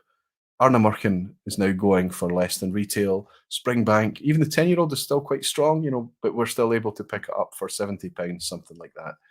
Are people really going to keep flipping Springbank, picking it up at 50, 55 to sell it at 70 if you look into all the hassle and logistics and fees?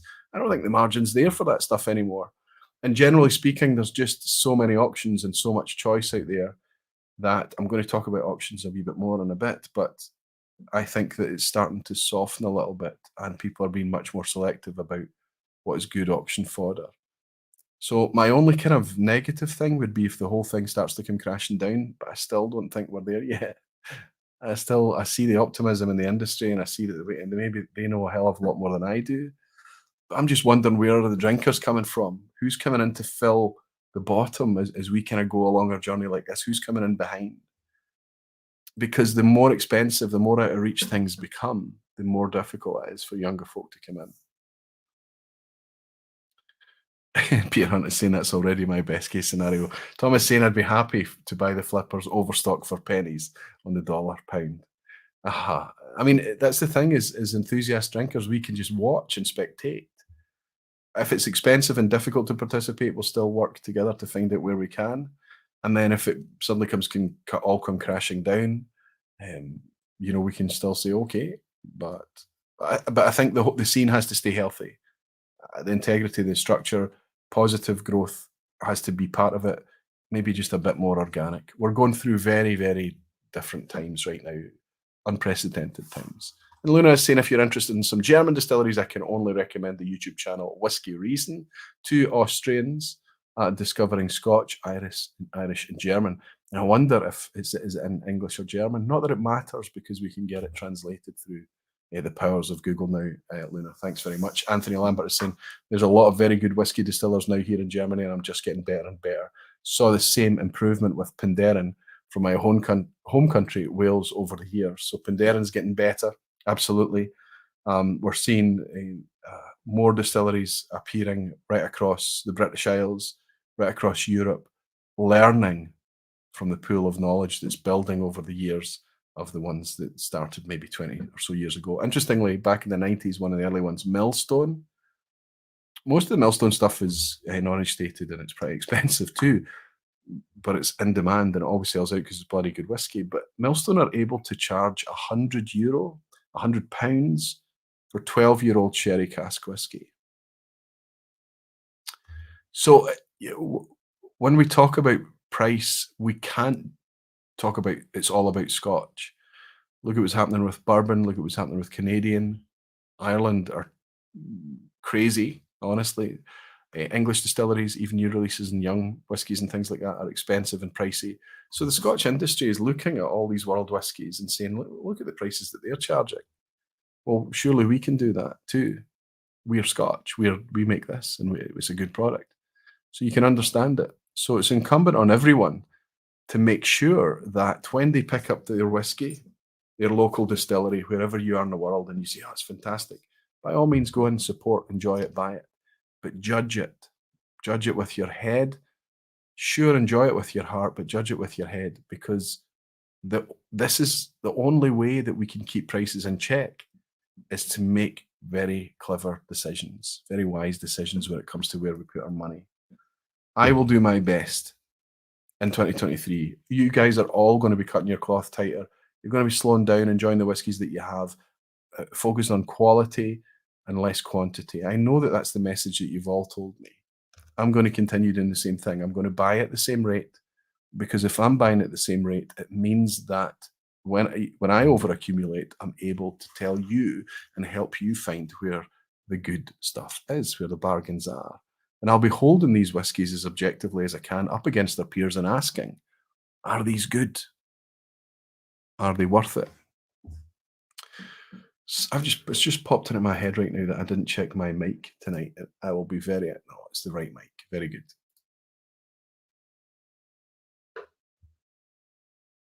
Harrow is saying Clay is the new guy on the block in the Netherlands. I've got some Clay down there. Harrow, I don't think it was you that sent me it, though, was it? Who sent me the bottle of Clay? I got a small bottle of Clay. And he's saying that the new guys in the block in the Netherlands, the newly coming Campbelltown cask finish is great. Oh, wow, a Campbelltown cask finish. Interesting interplay there, right? Sexy Campbelltown cask. Cool. Let's move on to the next thing. We don't need to spend a lot of time talking about this. Prices will continue to challenge. I'm not going to predict that prices will soften generally. Some prices will. The auction prices I've talked about. The premium stuff, 15, 18 years and beyond, are going to continue to climb in price, because people are buying the stuff that's going up in price. They're still buying it. So as long as people are buying it, the prices will continue to climb. It will leave a vacuum in there. That's a positive thing. It means that new distilleries come into a new space to play in. It means that they can go in there with good quality products and help pick up sales from people like us who are going to abstain from chasing the 15, 18, 21-year-old product. Prices will. But I also think that even on the core range product, down to the resources issue, down to rising costs generally, and down to the fact that probably they'll still continue to sell throughout 2023, that even core range products, the stuff that used to be 30, 35 pounds is now comfortably 40 pounds, 45 pounds. We've seen it over the last decade, maybe 5, 6, 7 years increase a little bit, but we're going to see that incrementally climb as well. Keep your eye on the OSWAs. Know that we measure that as part of the OSWAs and denomination side of things. So that's an easy throwaway thing. I don't think we're going to get let off the hook, despite all the challenges that we're going to see in 2023. When it comes to whiskey specifically, because of various dynamics, we're going to see a lot of that to continue. I want to talk about the last item here. I've got two. I've got the auction thing. I think we've covered that enough. The only other thing to say about the auction thing, I suppose, other than what we've already covered, that the prices are starting to soften for things that are not in demand. We can do this one really quickly, is that I see auctions being more popular for different people in 2023. Because if you can buy Ardnamurchans at RRP and sometimes less, if you can buy lots of core range products that when they were released disappeared and then suddenly they're on auction for RRP, we're going to find ourselves surfing auction sites a lot more. And in order to make it worthwhile, we're not going to probably buy one. We're going to buy two or three and buy something interesting and something discontinued and we're going to be very, very good. And we're going to talk to our friends and we're going to say, I picked this up at this price at auction. And they're going to be on the next auction to try and get something similar. So I think auctions will be less about getting the stuff that we can't get a hold of, but getting things that we can get a hold of as a good price.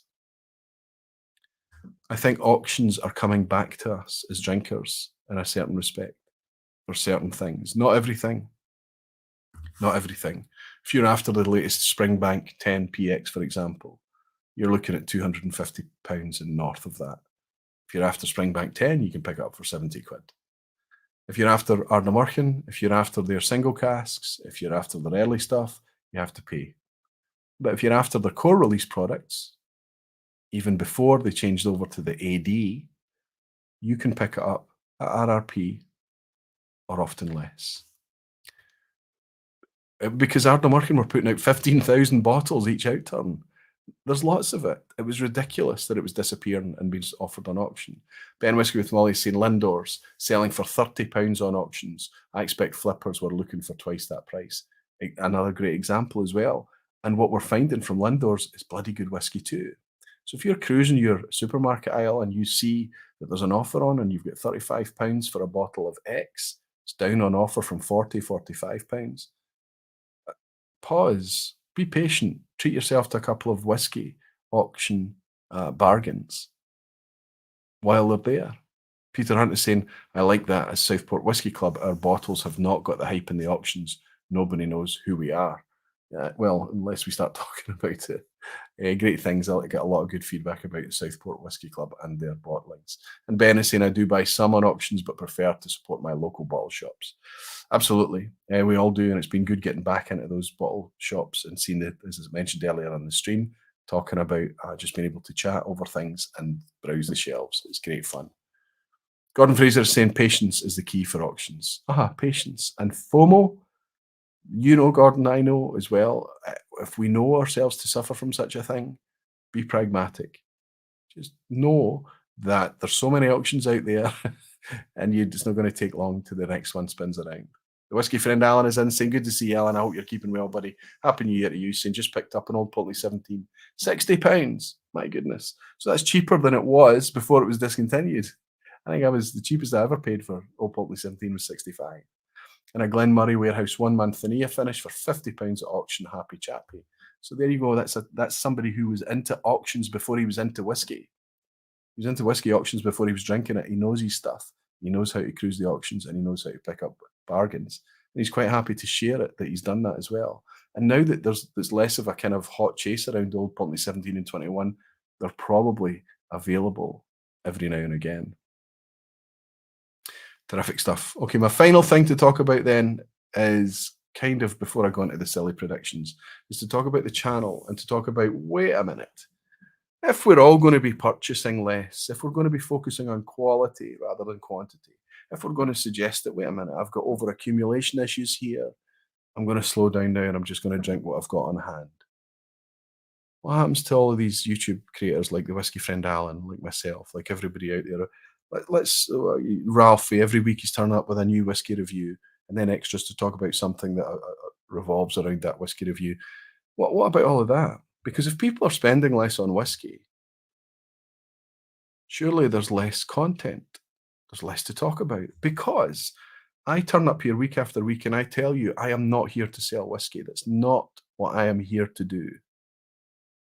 But that's a factor of what we do. If you're buying whiskey, that's costing you money.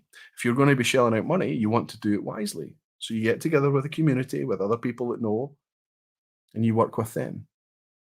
And you tune into YouTube channels and you read blogs and you follow social media feeds, however it is you do it. And we're talking about whiskey. We're talking about the news. We're talking about new releases. We're talking about developments in whiskey. We're predicting the future. We're all kind of feeding the machine. I am selling whiskey, not directly, but I'm encouraging you to buy whiskey at the very least. What am I actually doing though? I am not trying to sell whiskey, every whiskey I talk about, to everybody that tunes in. What I am trying to do is highlight and shine positive light on whiskies that I think are worthy. So that when you do inevitably spend the money that you're going to spend anyway, whether you listen to me or not, that maybe I have had a hand, or the community that's around this channel has had a hand in helping you not waste or burn your money. I'm going to argue that as we buy less bottles in 2023, that becomes even more valuable than it was previously, because there's less money. And the stuff that's out there for us to spend less money on is more expensive. So those things are moving away from each other, which makes the whole thing less attainable. These dynamics generate content and topics for us to talk about. So please, when you tune into the vPub, don't consider that you're sitting listening to a whiskey sales presentation. It is part of it. There's no doubt that it's part of it. I don't nominate my whiskey of the year, my Lechick 18 that's sitting down here just now, in the hope that some of you will pick it up and enjoy it. But I'm really afraid it's an £80 bottle of whiskey. And if you don't enjoy it, I'm going to feel really uncomfortable about that, because I guarantee you that Lechick Tobermory Distillery, there's nothing, not even a free sample has come from them in order for me to do that. Arran, my producer of the year, the exact same. It's about what I have discovered, what I am feeling, what I am enjoying, what I am connecting with. Not just once a year on whatever I put forward as my whiskey of the year, but every single vPub will be about trying to uncover where the value lies.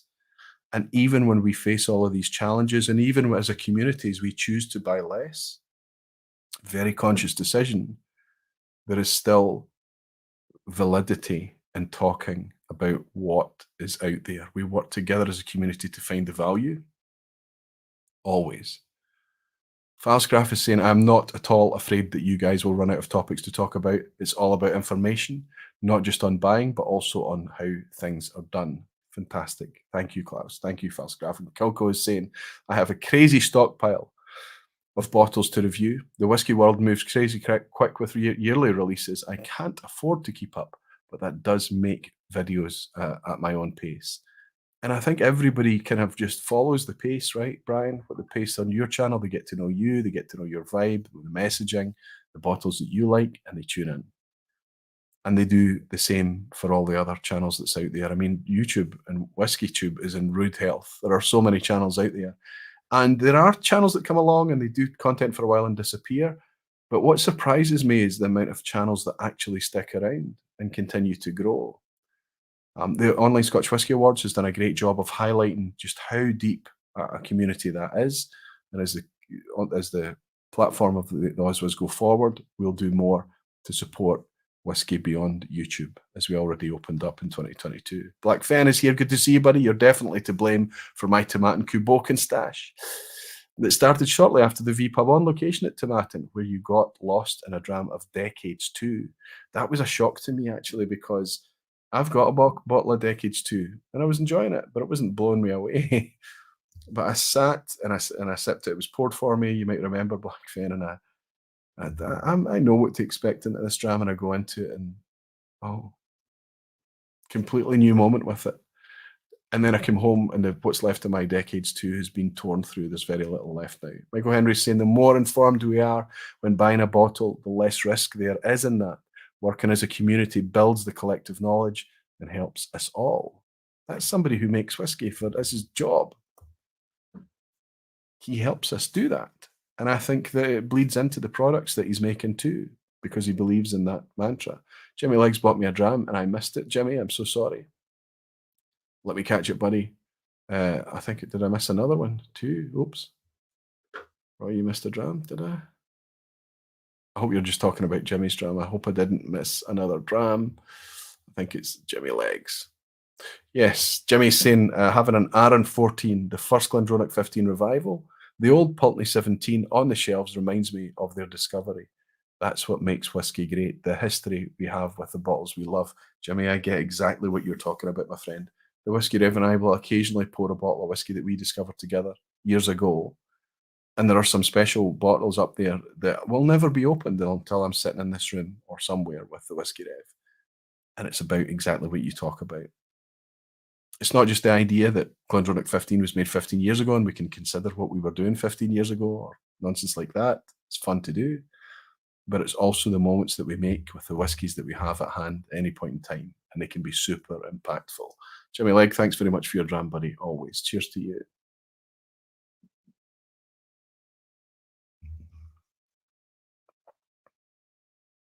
That's that Indri, Indian whiskey. And I'm going to enjoy getting to know that. I have to pull in the quiz, but while I'm pulling in the quiz, I haven't set this up in advance. I should have done it earlier. I'm going to throw away some silly things that I'm going to try and predict. And they are genuinely just silly things, whimsical things. They're not based on me having any intelligence or advanced information, generally speaking. It's just about what I would like, maybe through optimism or through, if I was in control, what I would do. And I talked about the first one is Arran 14, as Jimmy Legg has already mentioned. Arran, I would really love you guys to bring this back, and sooner rather than later. Your 10-year-old is very bourbon focused, but it's so much first fill bourbon. It's very active. It's very toffee caramel, creamy vanilla. Choke back and bring us some of that lovely, lovely floral, clean refill cask forward Arran that we enjoyed in the past. Like the previous 10-year-old, honestly, but definitely like this gorgeous wee whiskey. That if I was to say to somebody who's missing Arran 14 and they wanted a recommendation of where else to go, I'm sending them to Glencadam right now because it's difficult to find that style of whiskey elsewhere.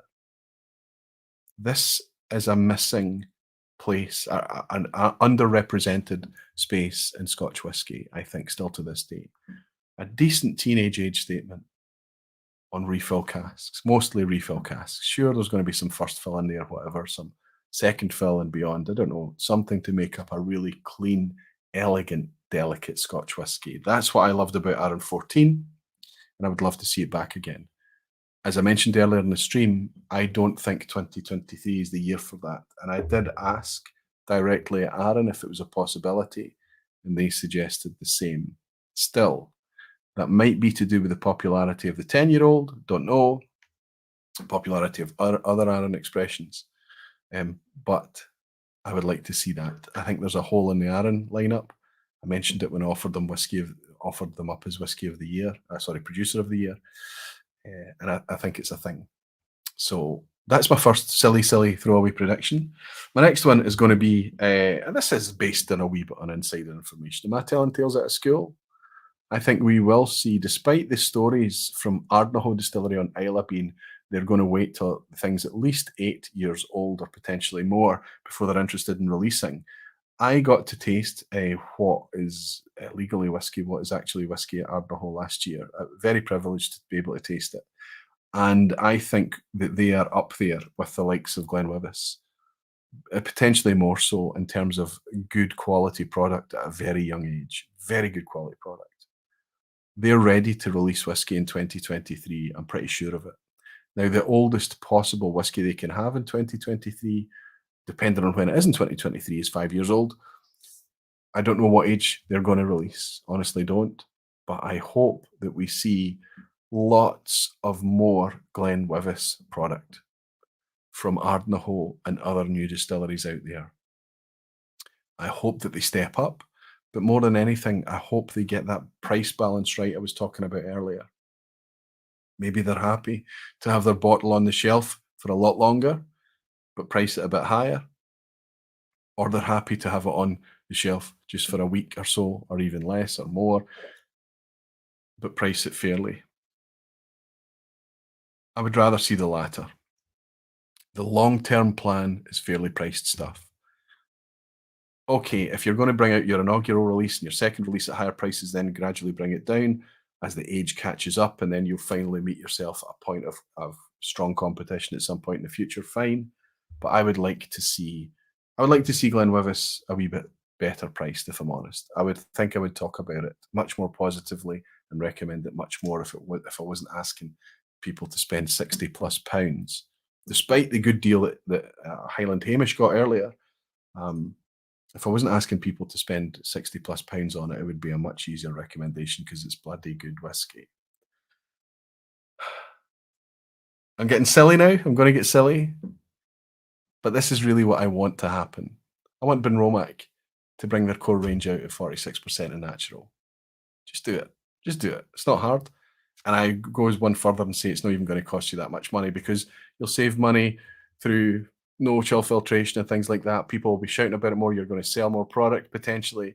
Maybe you could charge £1 or £2 more to offset the 3% extra you're giving us. But don't chill filter. Benromac, you're showing us through your special releases, your contrast series, your cast strength releases, you have one of the most compelling and unique whiskies out there. This is not Highland Park. This is not Glengoyne. This is not the other 43%ers out there. You are making an enthusiast's whiskey. The only piece missing in your magical jigsaw puzzle is that chill filtration. Please bring us at 46%. My prediction for 2023 is that will not happen because guess what? If it's selling, well, why would they change it? Because we love Benromac and we're trotting up and we're buying our Benromac 10 and we're buying our Benromac 15 at 43%. And criminally, 21-year-old Benromac, 43%. It's good whiskey. It's very good whiskey. But every glass of it for me is, this is good whiskey. How good could it be if it was at 46% and it was a bit more? And I know everybody's saying, if I gave you 2 glasses, you wouldn't be able to tell me which one is chill filtered and which one is not chill filtered. That's true. But if you gave me 50 glasses of one and 50 glasses of another, me and everybody in this lounge tonight in this vPub could tell you the batch that's chill filtered and the batch that's not chill filtered. If a producer tells you that it makes a significant difference, it makes a significant difference. And I accept that not all whiskies are affected in the same way. Chill filtration is the next thing to get our teeth into. It's malt whiskey. This is an important thing. Really is. Whiskey in a Six is in fantastic. Got to hang out with Rob and Jeremy quite late last night. Enjoyed myself very, very much, and I hope that we've put out some decent content for those guys over there. I'll be in Ireland for a few days in March. Fantastic, says Rob. I don't know if we can tempt you to travel a wee bit further north into Scotland. And Carson is saying, loved so many different bottles of Benromac last year. If there was one problem, it was the proof. I know I don't speak in isolation when I speak like that, but so many of you are just kind of shut up, Roy, relax. Benromac's fine at 43%. Well, if that's the attitude, we're never going to get it at 46%. I know that Benromac is fine at 43%. I know that. But I'm loving the Cara Gold texture. I'm loving the flavors from the contrasts, sherry and peat, the sherry cask peat smoke contrasts. I'm loving their cask strength, aren't we all? It's fantastic stuff. The only thing that's holding me back from shouting about Benromac is that I always have this experience with their 10, their 15, and their 21. I don't own the 15 and 21 anymore, but their 10, it just, if only. They're an independent bottler. You know, they own Benromac Distillery, and they own the Cairn Distillery up there. They've changed their policy. They've got the Discovery series out there at low ABV, but the rest of the stuff, distillery labels, connoisseur's choice, that's all 46% and above. Precious liquid, right? Treat your single malts the same way, please. It's going to be interesting to see when they do launch the Cairn what that comes out. Hoyt is saying doing a special show for Burns Night. No, I don't think so this year. In fact, when does it come out? So where are we just now? We're on this is the 12th, so 14 is 26. It's very close, isn't it? It's not planned yet. It's not slotted into the calendar, Hoyt. Watch this space. Maybe I'll do something. Graham Young is saying my Benromac Shrine is one of my favourite places to stop and worship. May need to have a wee prayer right now. 21, here I come. I like that. I like the attitude. Fantastic. And finally, my silly prediction for 2023. Should I even say this? I'm just going to say it. Pernod Ricard are going to sell another malt distillery to someone. They've sold Glenallachie to Billy Walker already. They've sold Tormore to Sukinder Singh. They're precious about the things that go into Ballantines, and they're really kind of core Chivas products. But the rest of the distilleries that remain under their stewardship, it's frustrating for me that their focus as a global spirits, drinks, beverage company, how little real care they give to Scotch whisky. I tried really, really hard, as you know, and I've talked about it before, to find really, really good stuff from within the Pernod Ricard range. And I hate being negative. I didn't want this to be a negative thing, but the only thing I found, and it is an absolute cracker, was that Longmorn 18 from the Secret Speyside series. Love that whiskey. It's fantastic. And it's worth the 80, 85 pounds. Very much worth it. Some of the distilleries that they have under their control, Glenburgie, Glentochers, fabulous, wonderful spirit. Think of Scapa. Fabulous whiskey.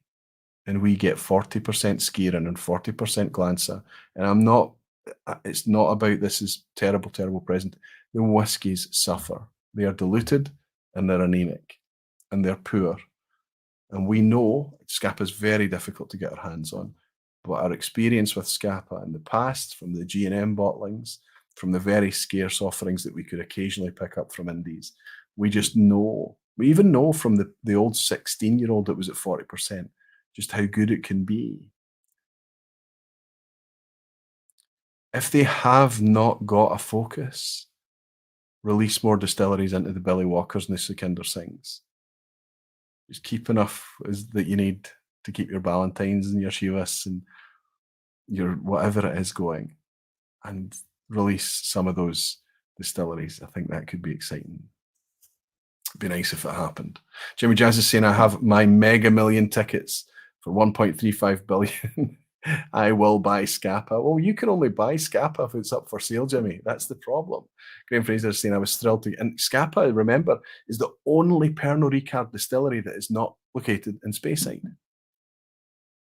So I think it does give them a significant stretch to their available profile in their whiskey. I was thrilled to get a 35-year-old Benromac, says Graham Fraser, from the distillery shop at an amazing price. Having tried it at the end of my manager's tour in April, really old school Benromac. Wow. I wonder what that amazing price was. And that suggests that it might be open. Maybe not. Maybe the one that you were able to try was at a distillery. And Justin Lan is saying, wouldn't you say the same about Diageo? Yes, I would say the same about Diageo. We are going to see that in 2023, there's going to just be a lot less chat about Diageo. They've told us where they want to go, and it's not anywhere close to us. They're not bringing anything. They're not doing anything extra. They're not doing anything cool. Special releases are getting worse and worse every year, while they're getting more expensive. Their core range releases are getting more expensive.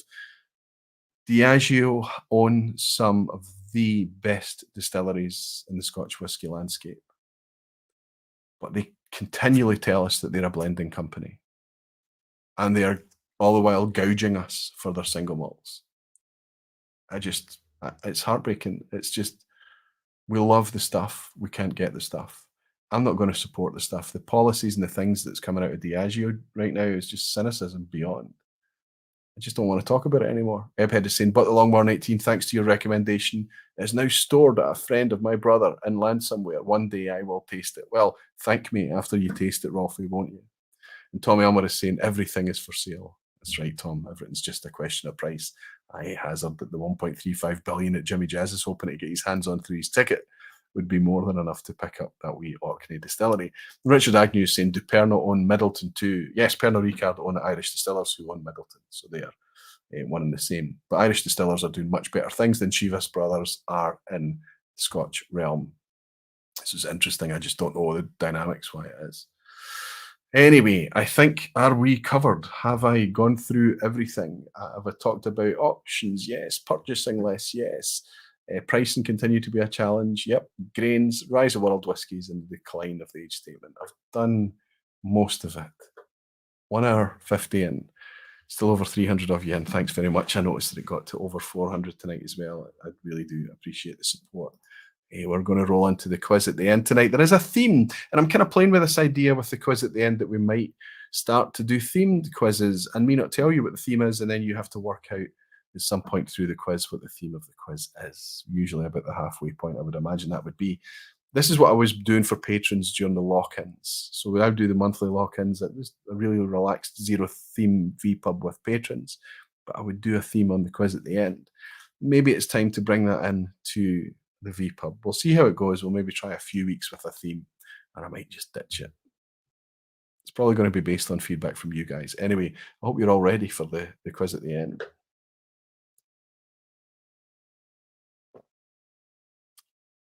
Tom Oettinger, who's Whiskey and Wine Trails normally in tonight, and Patreon suggested, I'm approaching this year with significant optimism.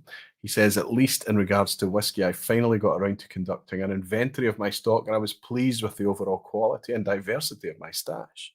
With a little self-discipline, I'll be able to significantly curtail my spending and start opening bottles. This month, I discovered a local whiskey speciality bar that has a menu of over 500 bottles, so I have plenty to sample over and above my own stock. And finally, I'll be making my first whiskey pilgrimage to Scotland, having the opportunity to finally meet many of you fellow vPub Barflies at the Glasgow Whisky Festival and take in a few distillery tours. So yes, 2023 should be a very good year. I predict that, it goes without saying, I really hope that it's the case, Tom, that more and more of us get together and get to enjoy that thing that whiskey does so well, bringing people and community together. Good people, fun people. It's healthy for us. It's absurd that this ethanol-based product, this poison, can be such a teacher, such a connector, such a conduit, such a leader in our lives. To teach us about flavour, to teach us to slow down, to teach us to appreciate each other over our shared interest and see the people before how we judge the people. It'd be amazing if I could see you in 2023. And Blair is saying, this is Jimmy Legg, of course. Since no new whiskey came to my shores last year, I expect more of the same this year. Lowered expectations are their own reward. So that's this pessimism never leads to disappointment type mantra. But he goes on to say, as you mentioned, I'm one of the old timers with plenty of proper whiskey lying around to last a lifetime. What I do look forward to is spending as much time as possible here with all of you, talking and sharing whiskey. That's where the fun lies. Last year was the best year ever in that regard. And if I can get on that plane this year, I hope to meet as many of you as possible in person. That would make 2023 the best year ever. Ah, Jimmy, I would be a very happy bunny if that happened too. That would be incredible. And thanks very much for the positivity, the pragmatism, and the fact that you know you're an old timer with wisdom and experience to share with folk that are much greener than you. Thanks for your optimism, for working out that even pessimism can be spun into optimism. And thanks for even considering the idea that you might make travels and meet more barflies. Thanks to all of you. Thanks to everyone inside Patreon. You're the reason that this exists. Slancha to all of you. It's the Glen Wyvis again. Like I say, bright, easy. Whiskey with Molly. Ben has just gifted 5 memberships. Thank you so much, Ben, for your generosity. And Justin Wan is saying a dram for you, Roy, just for the weekly quizzes. Well, let's move into that, Justin. Let's bring up the quiz. It's difficult to judge how easy it's going to be. Let's call this one an average one. I hope it starts off quite easy. Let's see if you can spot what the theme is tonight. I wish everyone the best of luck. Remember, the quiz at the end is always multiple choice. It should be quite easy. You're only playing against yourself. There are no prizes involved. If you choose to share your score, let us know how you're getting on. That's fine. You can do that in the live lounge. The chat I'm interacting with is obviously the one inside YouTube. If you choose to keep it to yourself and just play quietly against yourself, then please, by all means, do so. Graham Young's bought me a dram to say whiskey stock has never been better at present. So the need to share a dram. Cheers to the new year that 2023 will bring, says Graham Young. Graham, thank you very much for your dram, buddy. Thanks for your positivity in 2022 and your outlook for 2023, buddy. I predict that you and I will share a dram together, won't we? Cheers. Despite the fact that Graham is from Canada, I've met him a few times. And Ben is saying to explain that all goes to Roy Aquaviti, but gets 5 more barflies in the process. Fantastic. Thank you. Thank you so much. 5 more barflies. I hope you find value in sticking around to everyone. Thank you, Ben. Oh, is that another wee dram? Did I? No, I picked that one up. I think I've not missed a dram. If any of you spot that I'm missing something, please let me know. Okay, everyone. Good luck with the quiz. 10 questions. We'll roll into it as we hit the 2-hour mark almost. Question 1. Indri, Indian single malt, is produced at a distillery sharing a name with which underground line? Where is Indri single malt whiskey produced? Indri, Trini. Is it at A, Piccadilly, B, Victoria, or C, Metropolitan? Is it produced at A, the Piccadilly Distillery in India, B, the Victoria Distillery in India, or C, the Metropolitan Distillery in India? It's wonderful to see how fast the quiz moves as you all pull in. 300 of you still in at the quiz at the end. That's got to be a brand new record. That's amazing. I hope you enjoy it. I hope you have a bit of fun with it. The idea is that the questions, even the tricky ones, you might take something away. Hopefully this is an easy one because we talked about it earlier. And as everybody's pointing out, absolutely, we mentioned this Indri single malt whiskey, sub £40, naturally presented, except we don't know the age. And on first impressions, I uncorked it tonight and I see that it's very, very good. More to follow. I'll let you know. Piccadilly is the name of the distillery, of course. Most of you got this absolutely right. Well done, everybody. Question 2. What is the best-selling Irish single malt in the USA? What's the best-selling Irish single malt in America right now? I love their Irish whiskey over there, and it's selling very, very well. But which is doing best? A, the Sexton, B, Redbreast 12, or C, Jameson Black Barrel? Watchman 999 Greg is in saying, here's a wee contribution to this wee community. Oops, let me pull that back, Greg. Where did you go? Down at the bottom. Here's a wee contribution to this wee community, and may we see more of each other this year. Oh, I like that idea, Greg. I really do. Cheers and thanks for the dram, buddy. More time together, more festivals. I almost booked up for Limburg today. I fancy that I'm going to just do that. The flights are much, much more expensive than I expected, than I wanted them to be. But hey, I just need to commit. I just need to do it. I know that when I've long recovered from the financial outlay, I'll still have the memories of the trip. So I think I'm going to just do it. Absolutely spot on for this one. Oh, it's actually splitting the crowd a little bit here. There's a banana skin here, guys. So anybody that's not read the question, the best Irish single malt, there's only one single malt here. The Sexton is a single malt, Redbreast 12 is a single pot still Irish. And Jameson Black Barrel is a blend, so it could only be the Sexton. That's why the banana skin's in. The early questions are always going to be super easy, and if they seem tricky, there's usually a get out. There's usually something going on. If you answered A for the Sexton, I'll show you a wee picture of this. I've not even tried this. It's a 40% single malt whiskey, mass market product, but it must be going down quite well. This is it's been around for a few years now. I think it's been around for a wee while. I think the lady that made this is now at Bushmills, I think, although I don't keep up nearly as much as I should with Irish whiskey. Question 3.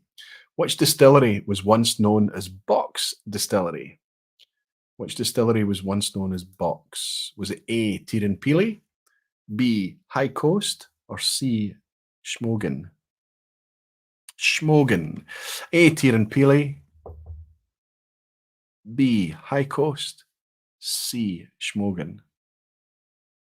One of those 3 distilleries. I hope this is easy for everybody. This is going to be so easy.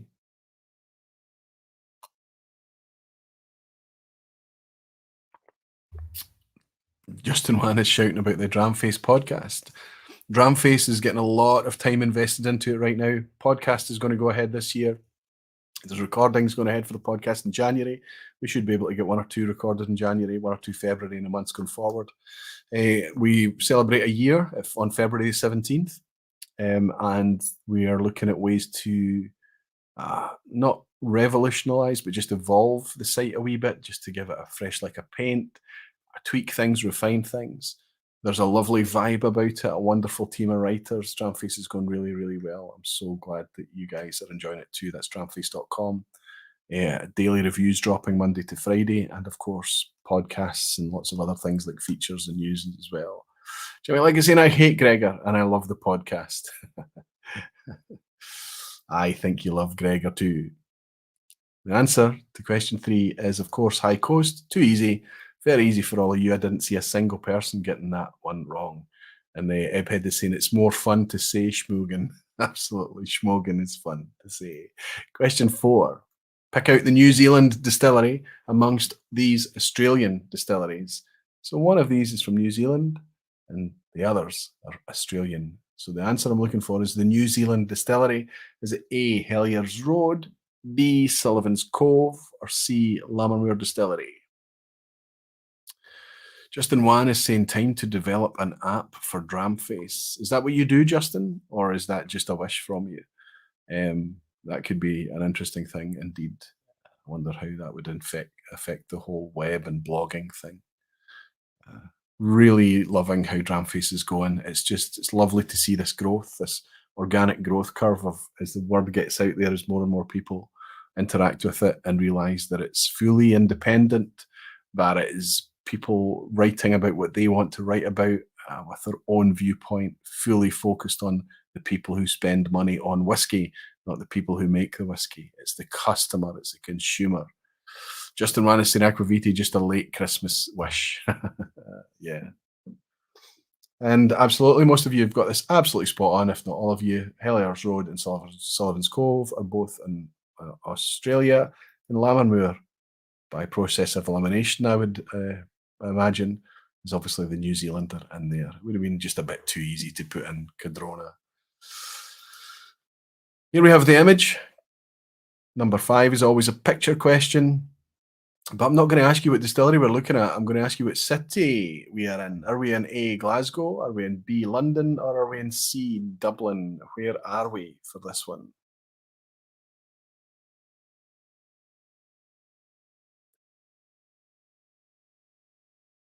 Peter Lee is saying Aquaviti, the latest Dramface podcast was funny and a shiter, I think he means. That's because Gregor talks about how to avoid a shiter. That was the theme of the last Dramface podcast. That was the second podcast that we'd recorded that night, and both sessions were dram sessions. So we were letting loose a little bit, and we had great fun with it. It was really good fun to record. The feedback that we've had on that podcast is really, really positive. People enjoyed it, and it was a Christmas party at the end of the day. Graham Fraser is saying that he was there today, and he's saying that we are in Glasgow. He's answering, and absolutely, I can tell you that it is Glasgow. The clock is slow, he's saying. It was George MacLeod is suggesting that the clock is slow. 20 past, aye. Actually, it's a wee bit fast right now.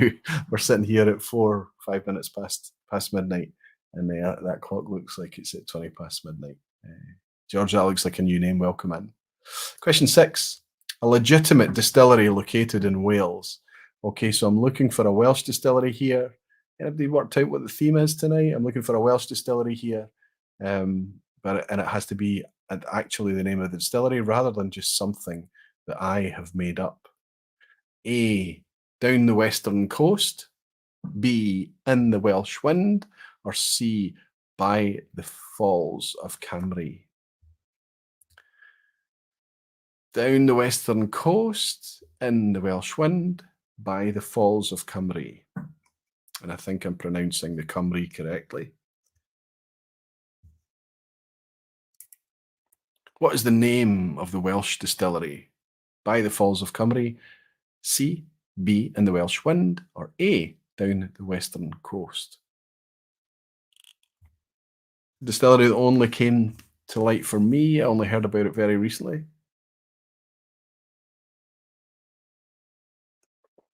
In 2022.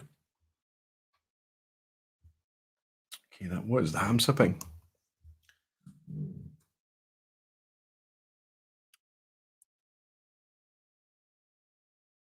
I think I finished the Indri. So that must be the Ardnamurchan. Jimmy Legg is saying, if you can pronounce Welsh words correctly, you're a better man than me. Oh, don't rely on me for any Welsh pronunciation. Cymru is the Welsh for Wales. So you hear it on the news and things like that.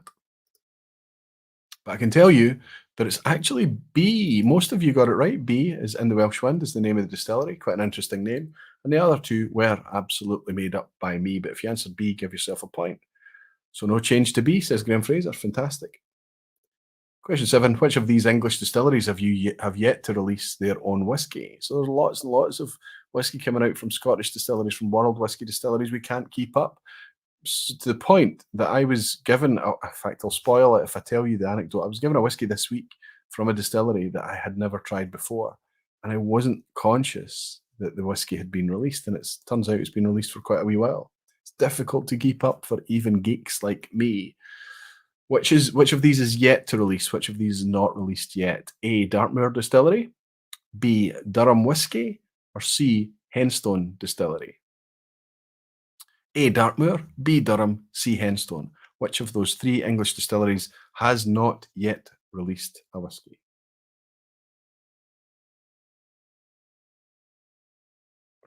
Ian Bose is admitting he's completely guessing, but he got it correct. He's on a 4 out of 5. Good stuff. Hoyt at the halfway point, just over the halfway point, is on for 6 out of 6. Graham Fraser on 6 out of 6 as well. Gino, 6 out of 6. Glenn Duncan, 5 out of 6. Blair Stevenson, 4. Yash on a 6 as well. Falsgraf on a 5. Quite a few 6s. Hell's Woods is on 6 as well. Nicholas is on 5. Rick Johnson on 4. Graham Young on 6. So what do you think about the English one? I can tell you that the one that is not yet released, that Glenn Duncan is saying B, utter guess. You're absolutely right, Glenn. Take it away. They don't imagine that they're going to release a distillery release until 2025 of the malt whiskey. The Henstone I've yet to try, but the Dartmoor, thanks to Andrew Butler, I tried earlier this week in the Blind Challenge with Leanne. Question 8. Which Japanese distillery was known as Sendai until 2001? Slipped on a banana skin, says Falsgraf. Which Japanese distillery was known as Sendai until 2001? Was it A, Yoichi, B, Hakushu, or C, Miyagikyo? We've all heard of Yoichi, Hakushu, and Miyagikyo. Which of those distilleries, though, was known as Sendai until just over 20 years ago? It's a wee bit trickier as the quiz goes on. And then obviously we finish on the ultimate tricky, horrible, obnoxious question, the asshat at the end. We always finish on the asshat, don't we? You guys are so knowledgeable. You know that it's not Yoichi, although it is a distillery that's owned by Nika. So that means it's not Hakushu because Hakushu is owned by Suntory, but it is Miyagikyo. Asahi bought over Nika in 2001, and at that point, Sendai was changed to Miyagikyo for reasons that I have yet to discover. Whiskey with Molly, Ben is saying he was chatting to Ryo Hitati about this today. Oh, wow. So does anyone know who Ryo Hitati is? Ryo Hitati is a fantastic midfielder for Glasgow Celtic Football Club. It's amazing. Question 9. Which closed distilleries stills are now active producing whiskey outside of Scotland? So we're talking about a closed distillery, but their stills are still in use. They're just not in use out in Scotland anymore. They're now producing whiskey outside of Scotland. So you know the theme is world whiskey production for this quiz tonight. Only one Scotch whiskey question in there so far, the picture question. The rest of it is all world whiskies. Which closed distillery stills are now producing whiskey outside of Scotland? Is it A, Ben Wyvis, not Glen Wyvis that I've been talking about tonight, but Ben Wyvis, which was part of the Invergordon complex up north of Inverness. B, Inverleven. C, Pittyveich. Inverleven was part of Dumbarton.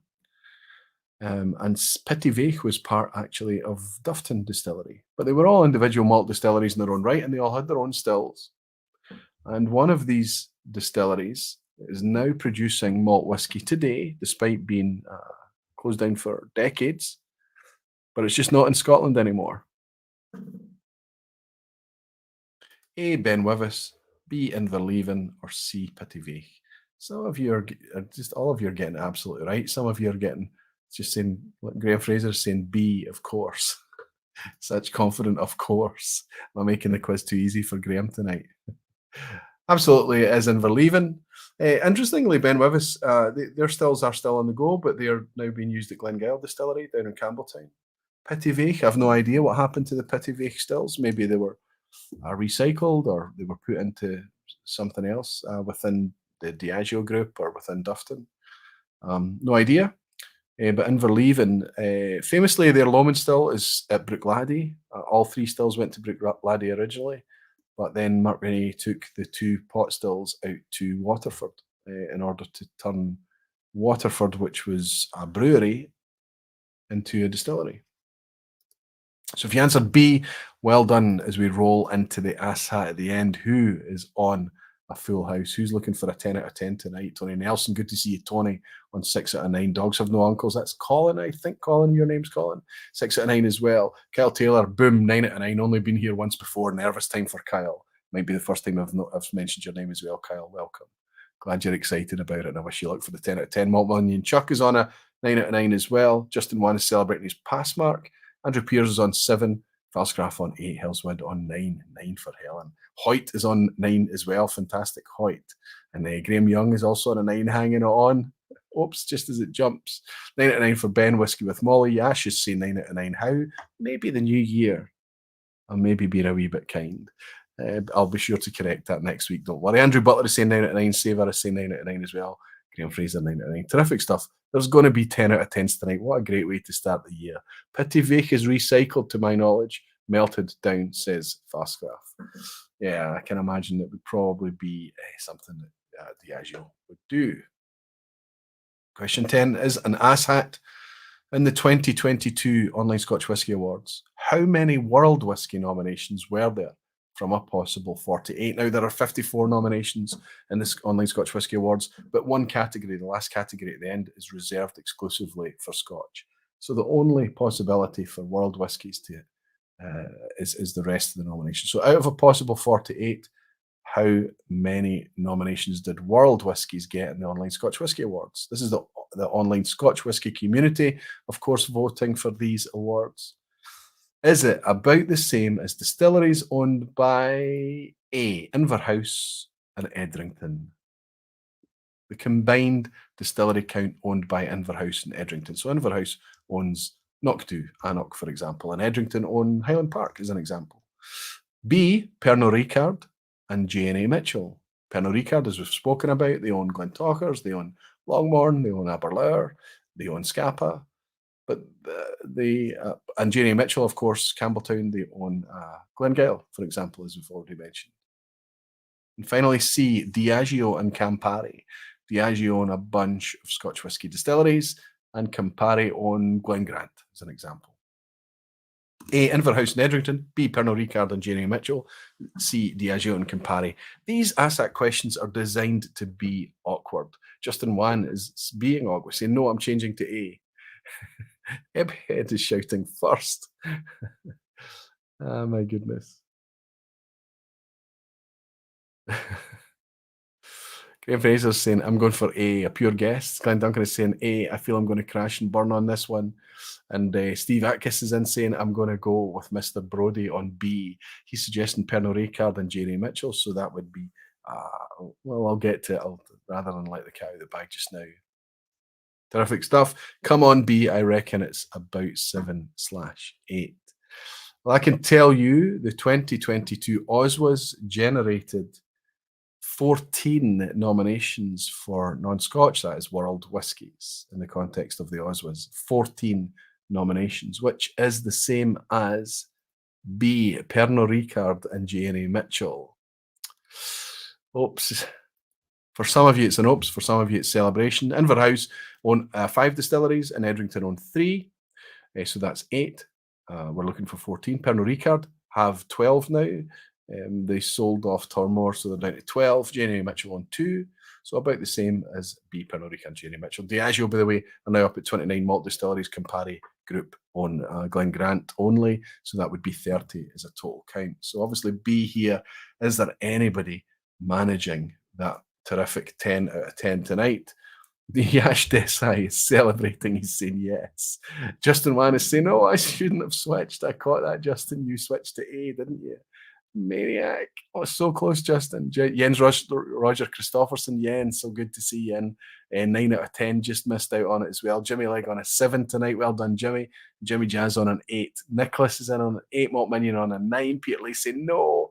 Gino Kumo on 9.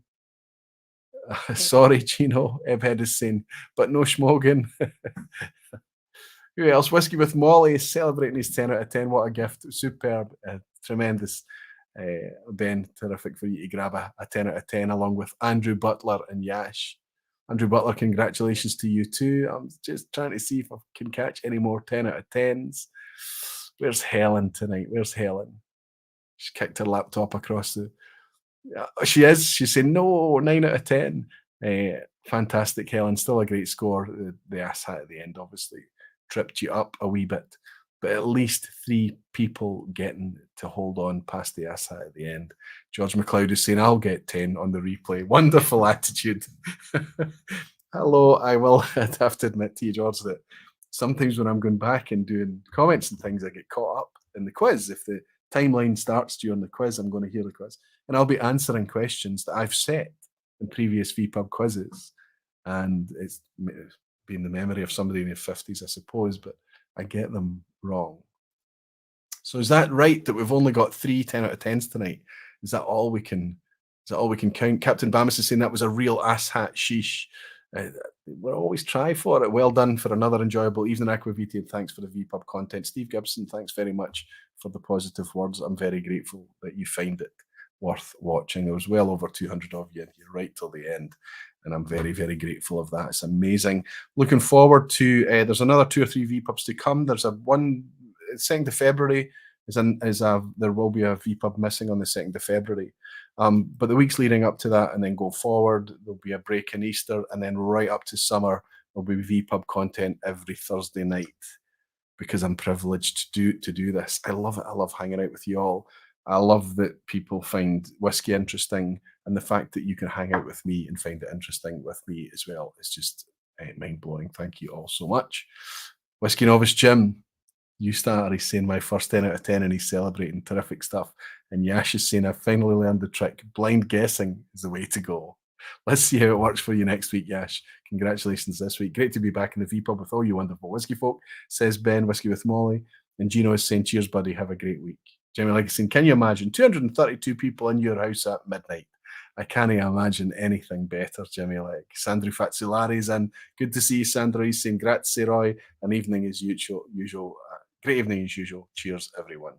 Grazie mille to you as well, Sandra. Always nice to welcome you in.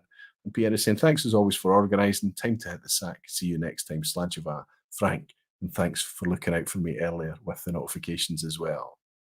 Graham is saying thanks for tonight. Roy still managed to keep up whiskey travelling around whiskey bars in Glasgow tonight. You are a very, very active, high energy whiskey person, Graham. What you've forgotten about whiskey, I fear that many of us will never ever learn. I know that you weren't tuning in tonight for any kind of hard and controversial or crazy predictions or looking at the kind of shape of things going forward out into 2023. But I hope that, I mean, I know you're all thinking your own things and you're all imagining how your own kind of whiskey journeys are going to go for the year ahead. But I hope that we all find a way for it to be a positive thing, for whiskey still to be what it always should be, a gift, a wonderfully positive thing. And I think more than anything, as the sentiments come up throughout tonight, hopefully the theme is one of pragmatism and of optimism, and also looking forward to getting together and being able to share whiskies at events, tastings, trips, I don't know, ad hoc meetups, whatever it may be, in the year ahead, because I guarantee you that that's some of the best fun you can have around a glass of whiskey. But even if you're sitting at home on your own and having your wee quiet contemplative moment, staring into your glass and wondering how so much can come out of such a little amount of liquid, know that in spirit, I'm right there with you. I'm looking forward to welcoming you all back here next week. And in the meantime, I'll wish you the very best, Slancheva. Remind you that you're all very dearly loved. See you soon. Thank you, Barflies. Slancheva.